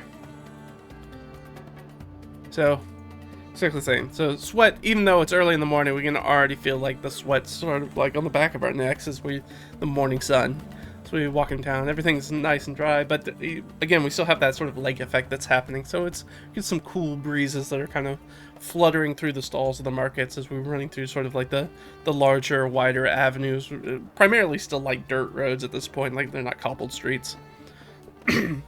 Walking in and down. So really the question is where do we want to go first? Do we go to Relendart first? I think that makes sense. Let's look at my recap. So this is Relendart. He really likes us, by the way, because we did fantastically when we did our first interaction with him. We had a number of sort of social checks we did, and we had 2 nat 20s, a 19, and a dirty 20. So this guy freaking loves us. So we've proven ourselves ready for the real task to do something about the waylaid caravans, gazers, and goblin map. So we did that. So we have that to report on. And we're bringing back Dren's sibling. He is supposed to have cleansed the corrupted plate mail for us and have it fitted for Imbar. Along the adventure, we ended up just finding some plate armor that happened to fit Imbar. But this one would be better. It's technically sentient, which I don't know if they know that. I'm sure whoever was working on it do. But yeah, so we were in there, and we try to get an audience with Relendart. Can we get in to see him? I think that's extremely likely. He's been waiting on us, and we have lots of stuff to talk to him about. So 11. So the answer is yes, but there could be an interrupt scene, and that might be a good way to sort of like in this session that we have. Kind of got ahead of ourselves, but let's do an interrupt scene. I know. I got a thing for this. Let's use the thing. I keep forgetting that we have the oracle up here, even though I need to fix this. But we do have something that kind of jumps up. Alright, so we're going to have an interrupt scene. And in fact, because I know it's wrong, I am going to go off this sheet. I'll change it so I'll update the document, so that way you guys we can use that document. I don't have to keep looking at this. Like I've been for so very, very long. Alright, so subject 12. Extraordinary item or object. And our action is a 6. Defend against destroy or slay. And our object is 10. Information or technology extraordinary. So the 6 is very interesting. The defend against destroy or slay. I feel like we need a person here. So I'm going to re-roll that first 12 so we can get something that makes a little bit more sense for an action to be acting upon. Oh, it's us. We rolled a 1. That's us. We did it. So we are going to defend against destroy or slay. We're going to defend a piece of information or technology. Extraordinary piece of information or technology. What would somebody be trying to destroy in here? It might be something that we have on our person. Extraordinary, so that usually means magical or very, very specific. What do we have with us that might make sense for that? Oh, it's got to be the corrupted water myrmidon plate armor. That's literally the thing we're going after, right? Like, that's who's getting in a fight. So that we see there's a kerfluffle that's kind of happening in the streets. And very easy. Which one of us clocks that? Clocks it. It's our armor. 3, 4, 5. We can't include Jurgen because she doesn't know anything about that. So there's 4 of us that might know about it. 1, hey, that's Leah. So we're walking down the street. This argument that's kind of on the verge, like turning violent. And there are people that are sort of, I think, is this let's ask, is this like a mob situation? No. Okay, so it's very specific. Are these like, is this the Cult of Narimanah? Talking our religious fanatics that were gone here, but now we're back. Could be back. I think that's extremely likely that they're going to try to destroy this. Oh yeah, it's them. So there's a group of the Cult of Narimanah with their shaved heads who are out here railing against. And where are they at? Are they at like a? Are they at a... They could be... We were trying to cleanse it, so are they at a decurse something? So are they at like a... I don't think there's a temple here, right? There's a shrine, though. None of these particularly make sense. So let's see. Are they at Reeve Darts? Probably. No. Okay. Are they at a smithy? No. Then they've got to be at some sort of like shrine or temple, correct? Even though we don't have one written down. No? Okay. Is it in transport? Yes. Okay, so the thing's in transport. So we see that maybe it's like on a cart and somebody's like taking it to back to Reeve Dart now that it's maybe been cleansed, or they're taking it to be cleansed. Maybe they heard word that we're coming in. They haven't done it yet. And these Cult of Narimanah kind of come out and they're like railing against it and they're attacking the person on the cart. I'm just going to assume that that is not Reeve Dart. Is it guards? Probably not. No. Alright, so it's just like, they're just accosting this person, but we can clock it, and we see the armor, and the armor's very distinctive, right? It's a water elemental's armor, so it's got this weird flourishes and, you know, aquatic sort of like wave themes and things like that on it. So we can see that, and I know, we look at it and go, oh, that's our armor. That's the Cult of Narimanah. We're not on the greatest terms with those guys. Where did we leave off with the Cult of Narimanah? Yeah, I mean, they did hire contract killers to kill us. And there's the charismatic vigilante from Carjutan. So we know of the Chimera. I don't think this is the Chimera. And let's double check. Do we see somebody who we think might be the Chimera? Actually, I guess we should probably make that an insight check. But that would be high. So, yeah. We see somebody we're like, they could be, but probably not. We don't have any information on who the Chimera is.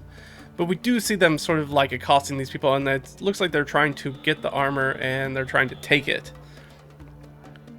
Before it can be cleansed, I guess. I mean, that sounds like a combat. How many of these guys are there? We'll just roll up. We'll make it just a standard combat. So we have, I think acolytes make sense for this, because that's what they are. Go with I'm in here, acolytes. So yeah, I think we're gonna fight some acolytes. There's probably gonna be a buttload of them, is the problem. So potentially up to 15 of them. Alright, how are we gonna get to 15? That's let's go 3d4 plus 3. That sounds good. 3d4 plus 3. Oh, we rolled pretty low, though. So there are 9. There are 9 acolytes out here that are accosting this cart and they're grabbing at the things. And we're like, hey, that's our stuff. Don't touch it. So there's 9 of them. Which is not is an easy combat for us. By the numbers. Alright. And I think we hop in. Do we immediately attack? I think... If they're physically grabbing stuff, I think we run up to accost them. It's like, hey, they're grabbing our stuff. They're stealing our things. And I think our group rushes in. So we'll do initiative. We're probably not going to go straight to weapons and magic, but we are probably going to have some good old fisticuffs and yelling and shoving. That's probably where this is going to start. So we'll start at our combat tracker. We've got acolytes. We'll put them down here. And acolytes, let's look them up. So, acolytes have a big old 0, so they have an initiative of 10. They are first level casters, though, so this could get real nasty real quick. We might just have a full-on combat in the middle of the street. And I mean, they're causing a scene, like, so people are starting to circle around, but also, like... So the people who are right next to the cart are, like, moving back, but people who are up and down the street are kind of moving in to see what's going on. So we're getting that classic, like, fight, fight, fight kind of circle around the commotion that's happening as we're sort of, like, pushing our way through, trying to get in there. So we'll start outside in the crowd that's starting to gather as our characters are kind of pushing their way through, trying to get into the circle. Be like, get out of my way, get out of my way. And that's where we'll start. Alright, so they're at a 10. How many hit points do they got? Oh, 9. Alright. And there are 9 of them. So 1, 2, 3, 4, 5, 6, 7, 8, 9. Alright. It's gonna be a big combat, but they don't have a lot of hit points. Leah had a rest. She gets a spell back. And we get the last of our missing Wand of Magic missile charges. That's all back too. So, everybody looks good. We're fresh. We had just had a great rest. We had good food, good company, good sleep. And now we walk into town, people trying to take our shit. We're going to yell at them and do violence upon them. Alright, so that's our acolytes. Let's go. Let's roll some initiatives. So for Leah. Okay, Leah's at the bottom. Inbar's who I've got next. Inbar will be going above them. So we have Inbar. And we'll put Leah down here. She did not roll well. Ott. And Jurgen. Ott's low. Jurgen's high. So I think Ott's still going to go before Leah. There, put her here. And Jurgen rolled quite well. There you go. So Jurgen's going to go first. And we have one more. We got to roll for the man, the myth, the legend, Delg. Natural one, baby. That's what we love to see. I'm not a fighter. Please stop putting me in combat. But he can bust some skulls. Why not? Alright, so that's our initiative. So they're actively like trying to rip pieces of the armor out of this cart. You know, I think there's probably like 2 craftspeople with them. They're trying to like fight them up like, hey, stop. They're probably calling out for the guards. Guards! Guards! Thief! Thief! Which they probably do hue and cry here. So if people really start stealing stuff, it's like there's going to be a mob of people that probably beat the crap out of these acolytes. Well, maybe not. They're acolytes, so you don't want to anger the gods by beating up the holy people. So Jurgen's up first. Jurgen, what are you going to do with your brand new holy symbol? She's going to move her way in, but I think she's going to cast Bless, which I believe she could do on 3 people. We got 3 people in here, so I think she's going to give them to our warrior friends. And she will give a little touch for Imbar. She will do Ott. And Leah's got spells, so it's not as useful for her. So we'll give it to Delg. Delg's usually not super useful in combat, but if he's blessed, he might be. Alright, so that was your concern. And then she's going to move in. I'll just ask this will be like an athletics check, I guess. Let's make it an athletics check to get through the crowd into the circle. What's the DC for this? Oh, man. That's a 19 DC. Wow. So the crowd is really milling in. It's really tightly knit. That's really high. Dang. I don't know if we're going to be able to get in there. Okay. Should save that bless for herself, I guess. Yeah, let's roll it. Athletics check. Can she get in there? Nope. Alright, so she's trying to throw him through. Again, she's a dwarf, so she's got a lot of bodies above her that she can't really see kind of what's going on, so she just kind of touches people. She's kind of relying on the taller people, so Leah and Ott and Imbar, to kind of get a read on what's kind of going on, because she's just sees like a wall of bodies in front of her. So that's what she does, but she isn't able to sort of get through. Let me put it this way. How many rounds will it take them to get through it if they fail? 3 rounds. Alright, that's fine. Alright, alright, and that brings us to Imbar. Imbar is blessed. Imbar will try to move in. Alright, she's starting off at 18. I think she certainly has a +1. She's got at least a +2, just off of her strength alone. So she's going to break free into... She's inside. So she's inside the circle. She's a big beefy lady, and she means business. She just pushes her way through the crowd in her plate armor. And she pulls a full Skyrim, and she points at whoever seems like in charge of this group of Narimanah cultists. Stop there, criminal scum! Gonna beat the crap out of you. Yeah, let's say it's an intimidate check. I'm gonna give her... Do we give her advantage? She doesn't have any weapons out, but she is in plate armor. And you don't really want to get in a fist fight with somebody who's in plate armor. So let's, I'll give her advantage on it. Why not? It's not like she has any charisma. Charisma. Yeah. So she does that, and they don't seem to... They seem to not be sort of swayed by her words. That'll be her check. So she'll move into engage. That's the acolytes. So the acolytes are going to do their best to grab little bits. And actually, I'm just going to go ahead and change here. There we go. So the acolytes are fighting. We set a DC. I like to use like full scene DC, so the scene DC is 19. So while the high DC is hard for us to get through the crowd, it also makes it hard for them to like grab the bits of armor and run off with them. So there's a bunch of them, but they're all trying to do the one thing. I think 2 of them are probably engaged with the people with the cart, so those guys are scuffling. But that leaves 7 of them trying to get pieces of armor. But they gotta hit a 19, and I'm pretty sure they don't have any bonus that would be useful. Medicine and religion. No. Then they pretty much got flat around. It's just a full, like, strength check, I think. Strength or dex check. Doesn't matter. They have 10s on everything, so. They gotta roll natural 19. There's 7 of them.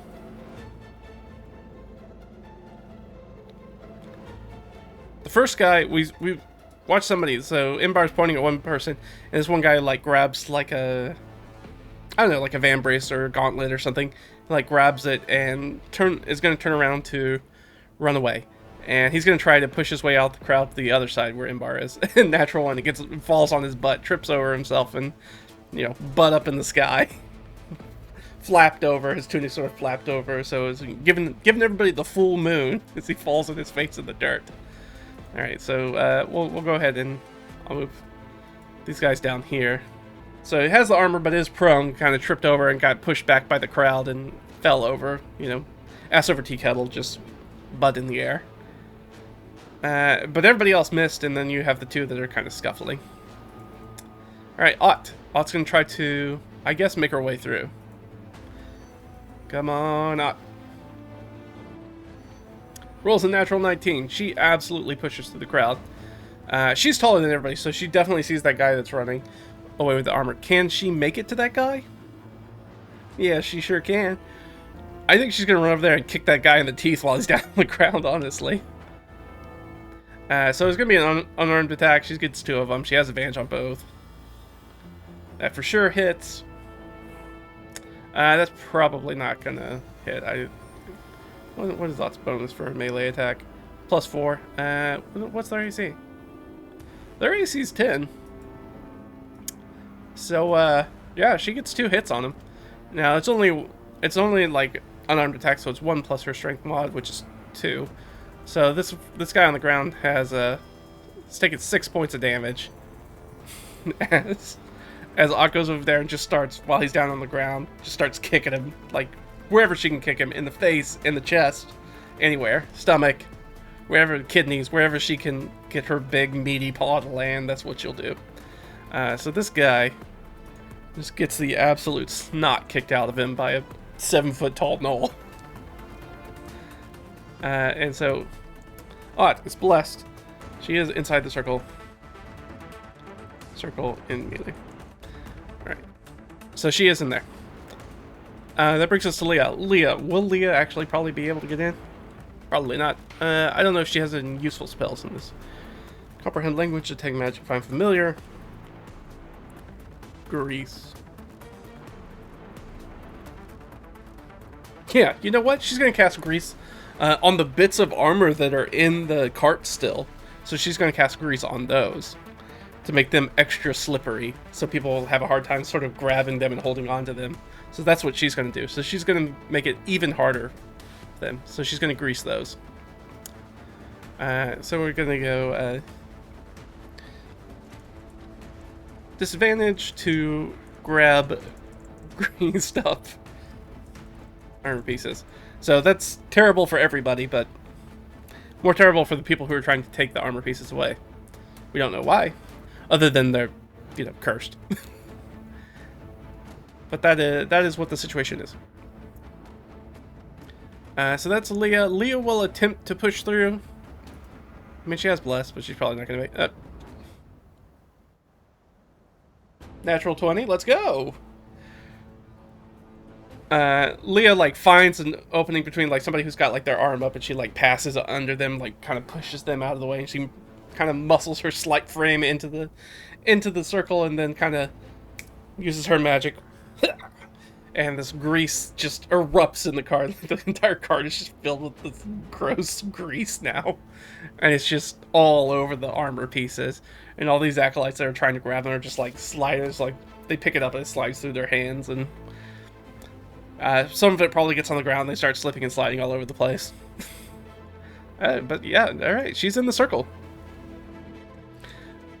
You know, I was like, oh, there's no way we'll be able to get into that circle, and then half our party's already in it.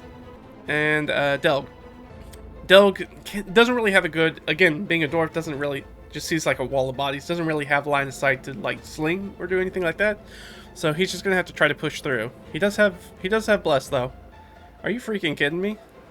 They're all gonna make it through that DC 19 check. They all muscle their way. They're just like an arrowhead just pushing through the crowd as the party just like erupts into the circle and goes into action.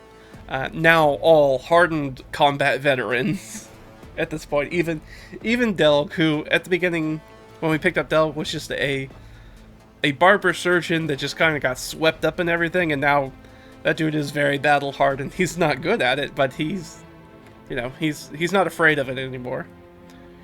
So Delg is in the circle. He'll close though. He'll close. Well, let me double check. Will he close? I think it's likely. I think he's stirred up by this success. Oh yeah, he's gonna close. He's gonna close on one of the guys, and can he get to the one that Ott's on? I think that's I don't think that's likely. Never mind, he can get there. Alright, so he gets over there, and now it's just Ott and Delg just like curb stomping this guy over here. And he'll try to make an attack. He's got advantage. He needed it. Yeah, he already hit him, even without the bless. And does a whopping 1 point of damage to it. As he also helps Ott curb stomp this one guy, this cultist. And he's down to 2 hit points. Delg gets in there, the medic that he is, and gets to kicking ass. Probably quite literally, because that guy's prone. Hey, that's us back up at the top. That's Jurgen. Jurgen's going to attempt to push her way through the crowd again. Nope, she's not successful. She makes headway, though. She's going to do a little fail forward. We're trying to do that, because I don't want my party to just not be in combat. So, even if on the next turn, she's definitely going to get through. Though it'll probably take her whole turn. I don't think there's anything she can do because she's too short to see anybody. Let's double check though. She might have something, but she's got bless up and that's concentration. Yeah, I don't think she can get anybody with Starry Wisp. Well, I don't know. We'll give her a chance. Can she see somebody with like 3/4 cover? Yes. All right, so she's like, I can't see above, so she goes low and she like touches her holy symbol and like reaches out literally between somebody's legs, milling around so she can see. All right, here's the question. Is it the acolyte who's actually laying on the ground? No, okay. So she sees cultist. No, you know what? She doesn't do that. Never mind. I changed my mind. We don't want to be the first people who bust out spells like that. Offensive spells. So she'll spend her turn. She'll make the rest of her turn trying to get through. No, that's not enough. Alright, so she'll definitely get in next turn. So I'll just go ahead and be like, she gets, since she used everything this turn, gets through crowd. Alright, so that's Imbar. Imbar's inside. She moved up to one of the ones, I think she's moved up to one of the ones that's like accosting one of the people pulling the cart. And I think she just like comes up behind that guy and just, I think she just like plate mail gauntlet just punches that guy tries to punch that guy in the back of the head. She's gonna get flanking because she's like rolling up behind somebody, and they did not really pay attention to her when she tried to like intimidate them.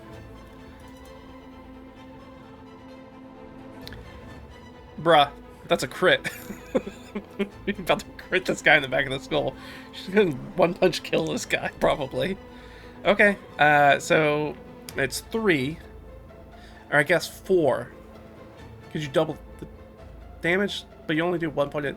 Yeah, I'm gonna double that. So 4 plus 4d6.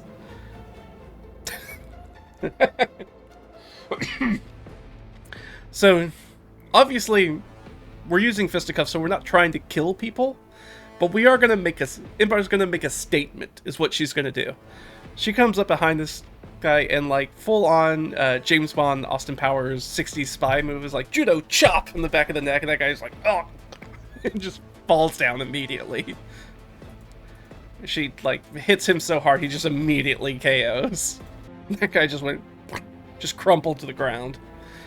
That's Imbar. Imbar will yell at them again to be like, get back, get back. Get out of here. I'm going to give her a disadvantage, though, because she didn't do a good job last time, and now there's more kerfluffle. There's, like, people are yelling at each other. It's hard. There's a big din. It's hard to get attention to people. Yeah. No way. That brings us, that was Imbar, and she was blessed. She didn't need it. She has metal on her side. Acolyte 2. This Acolyte has the armor, is prone. Does he drop it? I think that's extremely likely. Yeah. Drops it, will disengage, and try to get into the crowd.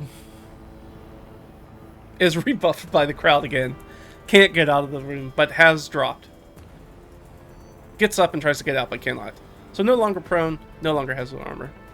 Their van brace or whatever, the gauntlet, whatever they picked up, is on the ground still. And that's the one that does not have grease all over it, which is important. Do they surrender? I think that's extremely unlikely they surrender, though. No. No way. They're like a cornered animal. Like, they're backed into the corner. They're just wildly looking for a way to get out of the situation, but they're not actively fighting at this point or actively trying to steal things. They're just trying to get out of the fight, but they're not going to surrender. So we'll leave that be. We have acolytes. We have 1, 2, 3, 4, 5, 6, 7. So we have 7. Does the one that was fighting with the cart owner move? No. Alright. So one of them's still on one of the cart people.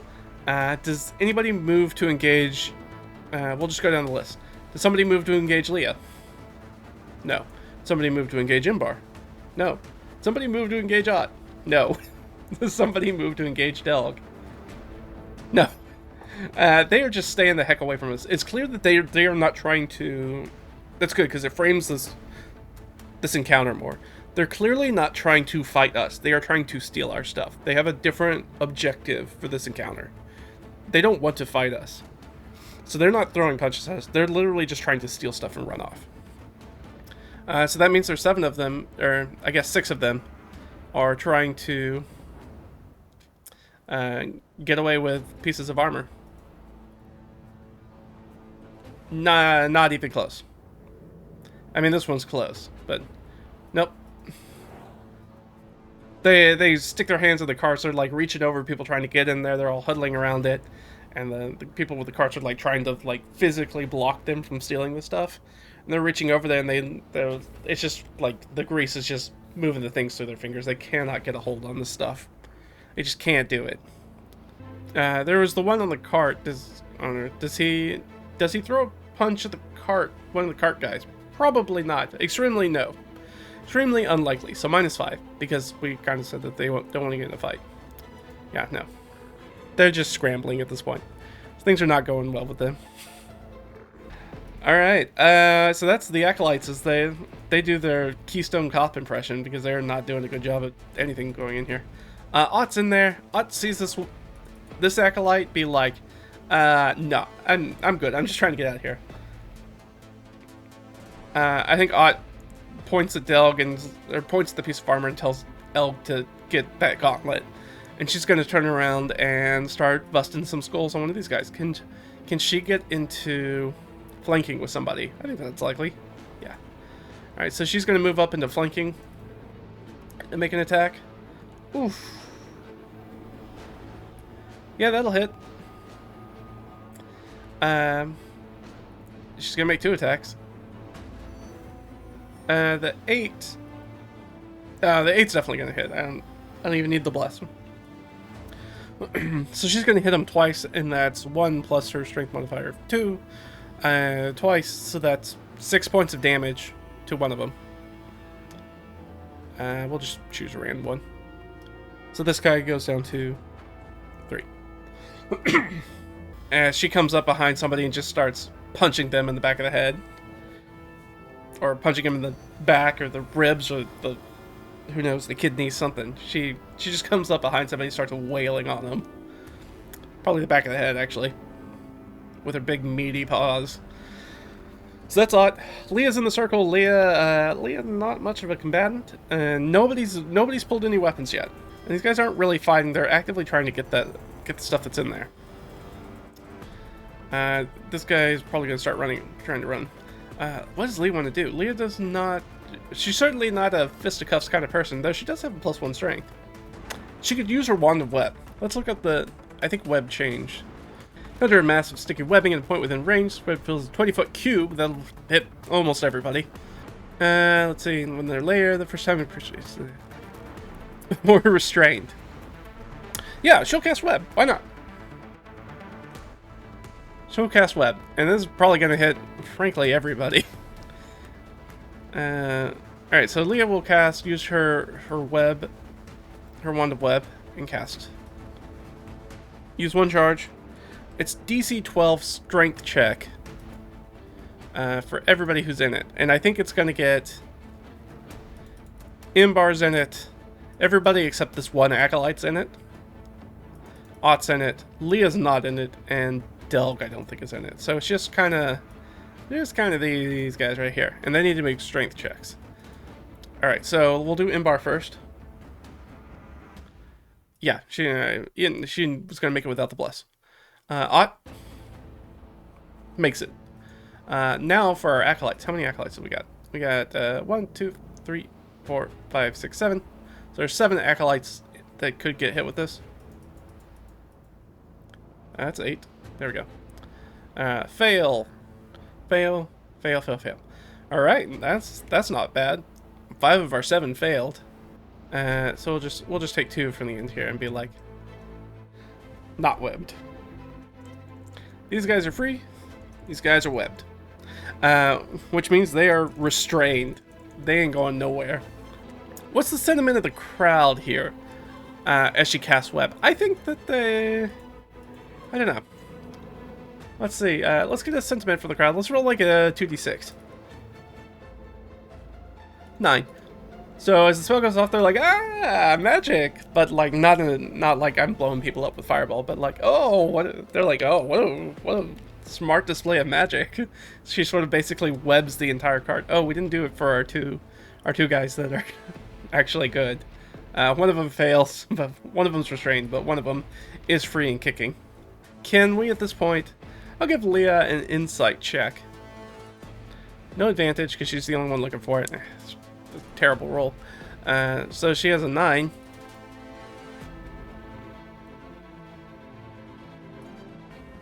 No, that's a DC 20. She has no idea which one of these guys is in charge. They all dress the same, so they all look the same. So it doesn't seem like, we can't tell like if there's somebody who's giving orders or anything like that. So we can't discern that. So she's like, crap, I don't know who to focus on or try to take out. But that's Leah. Great job, Leah. That's a very smart use of web. So the armor pieces are absolutely covered in web. So they're covered in web and they're greased up. So they are somehow sticky and yet slippery at the same time. So I don't think those things are going anywhere. Yeah, it would be very, very bad if somebody decided to use some fire magic right now between the grease and the webs, both of which are flammable. So she's not going to do that. And as far as we know, these guys aren't interested in casting any spells that we know of. We'll see on their turn. But that's Leah. Delg grabs the gauntlet. And he's going to make his way back probably towards Leah and Jurgen. So this armor is no longer on the ground. Does he provoke any opportunity attacks when he does it? I don't think... Well, they're all restrained, so no. Hell, yeah, he'll take a free punch at somebody. We'll see who it is. He's got advantage now because they're restrained. Yeah, he'll punch one for 1 point of damage. Which of the 7 did he hit? number 6. Okay, so that's 1, 2, 3, 4, 5. Oh, that's actually one of the ones that's free. It's one of the ones he punched. That's fun. So that one absolutely does provoke an opportunity attack, I guess, against him. Well, I guess it doesn't matter if they would have swung at him or not. They would have missed. Alright, that's Delg at the end. So he has the gauntlet. He has the one free piece of armor back. I mean, he probably just puts it on. He probably just stuffs his hand in it. Yeah, that's what he does. He's wearing... I'm going to say he's wearing the gauntlet. Here's a question. Is it his dominant hand? No. Alright, so if so, I was going to give him an extra point of damage on punching. Because he has like a mailed fist. But, no. Alright, Delg, back up to the top. Jurgen gets through the crowd. Just as Delg kind of like makes his way back to where she and Leah are. And, I don't know. Jurgen, what do you do? Yeah, sure. She'll make an insight check. She's going to try to see if she can figure out who's in charge. I think she sees Leah kind of like scanning like with a furrowed brow, like... And she's like, what's wrong? It's like, I'm trying to figure out who's in charge. Oh, she starts looking around as well. So we'll give her, I'll give her advantage because now you have 2 people that are kind of looking for it. Natural 20, let's go. All right, so she's like, that guy's in charge. Which one of our people is in charge? Number 2. Alright, so this is 1, 2. So this is, we're going to put, I'm just going to give him a little asterisk. So we know that that guy's the guy that's in charge. Alright. And she's like, that guy, that's the one who's in charge. She will yell it out. We'll see if anybody else can hear that. If Imbar can hear that. So they can know to focus on that person. That's Jurgen. Imbar. Imbar's going to make, we'll just give her... Like I said, DC 19 for the scene, so she's going to give an insight check. Probably not going to hear her. Nope, sure doesn't. So Imbar will turn around and try to give a hit on somebody. There's this guy that already looks pretty hurt. So she's going to turn around and just try to crack that guy in the head. Crits on that guy. You know what? I need to roll dice because she might accidentally just straight up kill this guy even if she's not trying to. Because she just crit him. Ooh. Yeah. I don't even need to roll any more dice. She punches this guy and there's a crack. There's a sickening crack of bone like in his skull. And yeah, that guy's head, his skull is broken. This guy... That guy's not at 0. That guy's dead. She just killed that guy with a punch. Well, that's unfortunate. What are you going to do? How does the crowd react to that? Crowds like blood. Do they react to that well? +3? I think they're like, oh, like this went from a brawl to like just watching a guy die. I'm getting punched in the face. Oh. One punch! Yeah. I mean, he had already been injured. Though, she could have almost killed him straight up from full hit points. But yeah, it would have been very close even if he had been at full hit points. Because she would have done... She did 18 points of damage. She would have done 18 points of damage. Or 17. 17 points of damage to him of the 18 that would be double his hit points. So, oof, that would have been bad. But she did kill somebody, and that's not great.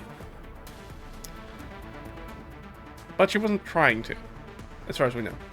Yeah, that's Imbar. Acolytes. Acolytes are... One of them's trying to run. Actually, I think watching a guy just get absolutely potato sacked and just hit the floor with a skull clearly not correct. Yeah, I think that that's worth... There's only 2 people free, 3 people free who can actually run. One who's actively trying to run, so does he get out? Nope. How about those 2 that are free? Or we'll just go down the row. So this guy died, so the leader's right next to them. How does the leader feel about that? Let's give them a little, how do they feel? Are they still feeling strong? Do they still feel in command of the situation? Yeah, they still feel okay. They're restrained, though, and they're trying to quickly get out of it. So everybody who's restrained, I believe, gets to... Oh, it's a dexterity saving throw to get out of the restrained condition. That... Oh, no, then it's dex first, then strength. Got it. It didn't matter either way. They don't have any bonus to either one. Alright, so they will try to make a strength saving throw. So we have 1, 2, 3, 4 people who are restrained in the web. They will try to get out of the web. Alright, wow. All of them get out of it except one. Because I think the Wand of Web's DC is 12, I think. 12 or 13, either way. Yeah. So they're all going to get out except one. Okay, is the one that's stuck in it the leader? Good question. Yep, alright. So the leader's stuck, but everybody else is not. Very interesting. Very interesting. There is an unconscious guy that's just, like, in the webs, though. And a dead guy that's in the webs. Yeah, our captain's going down with the ship. I don't think he wants to be there. I don't think our cult leader wants to be the only one who's restrained. But everybody else is not restrained. Everybody who isn't restrained, I'm going to let them make checks to stick around. Not this guy. One's going to boogie. Two's going to boogie. 3 are going to boogie. So 3 are going to try to get the heck out of here. So we're going to add this to... we're going to be, like, actively escaping. Our acolyte with 2 hit points. He's going to go down here.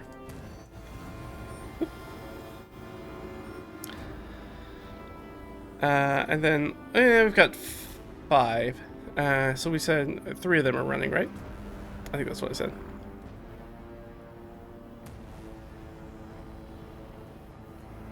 So number 3, number 2.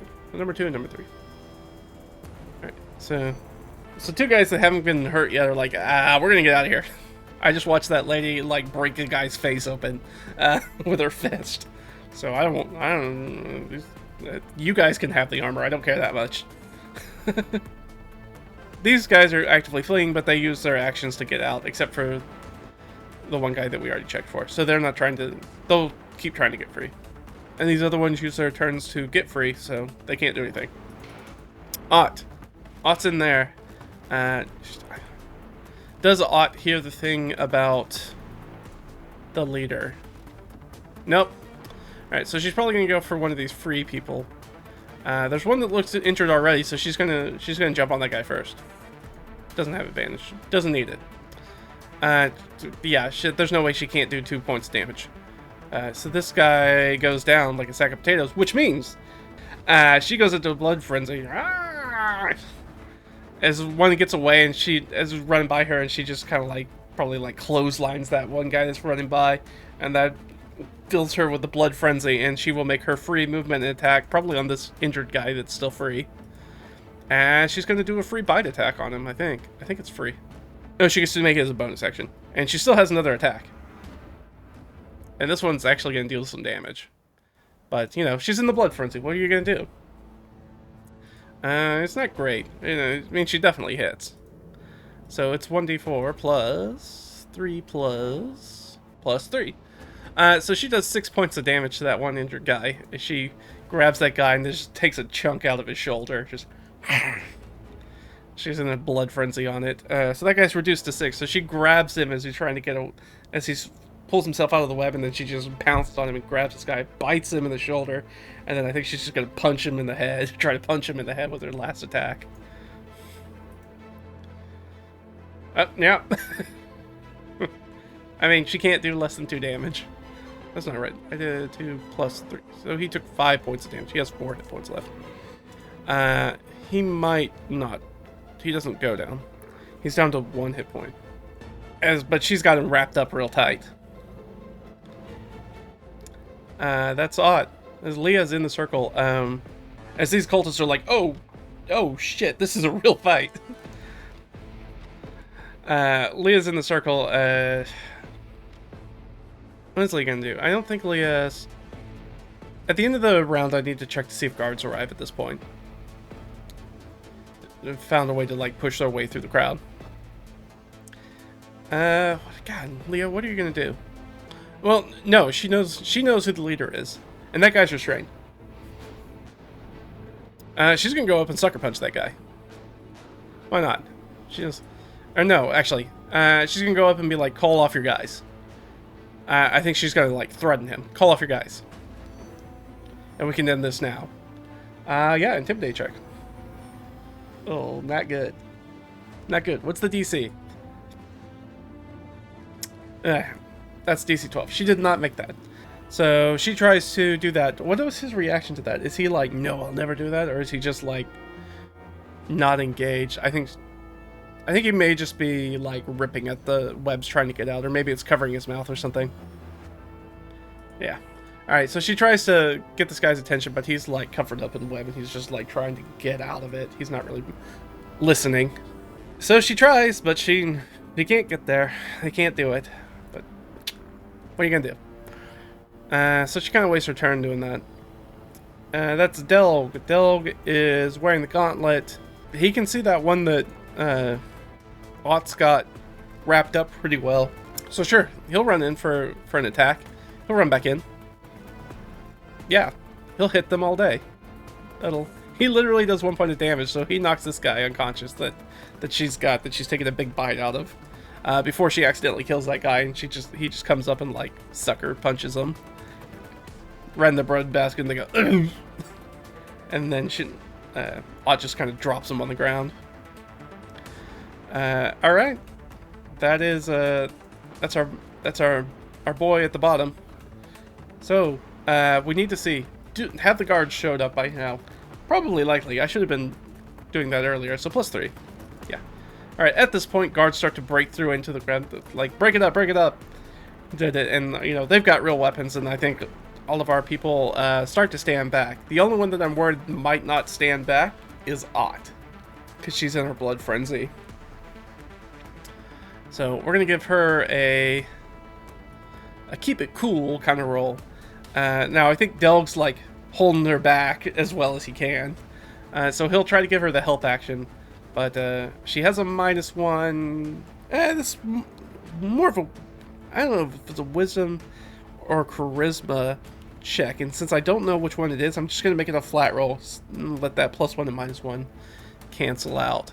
So she'll get advantage, but it's just gonna be a flat roll. Oh, that's a 10. That's not great. Alright. Did we pass? We passed! That's terrible DC. That's terrible DC. That's a DC 7. We passed. Somehow. So as, you know, guards bust in and they've got, like, spears with them, and she kind of turns and was like, and I was like, no. And, like, kind of, like, trying to push her back, but, I mean, he only comes up to, like, her thighs, so he's like, stop. Trying to push her back. And she kind of backs down and backs up with Leah and the rest of the party. And then Bar just kind of backs up, was like... And our combat kind of comes to an end. Everybody's kind of standing around, and we're going to have to sort this out. But we're going to sort this out next time. Because this seems like a good place to end it. So we're going to find out what the negative repercussions of killing a man in a street brawl by punching his face in too hard. Sorry, man. These are registered as lethal weapons. But yeah, great session.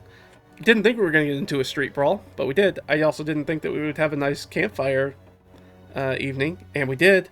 Also didn't think I was going to get bit by a snake and get turned into a demon. But that also happened. D&D is very weird. This game is very weird. I mean, we've already done time for killing somebody once, so we can do time again. It's fine. We'll figure it out. We'll probably just have to pay a fine or something. I don't know if I have that. I'll look it real quick, but I don't think that I have anything. I do not. I'm going to have to figure out their justice system real quick about for minor crimes and major crimes, what the punishments are for that.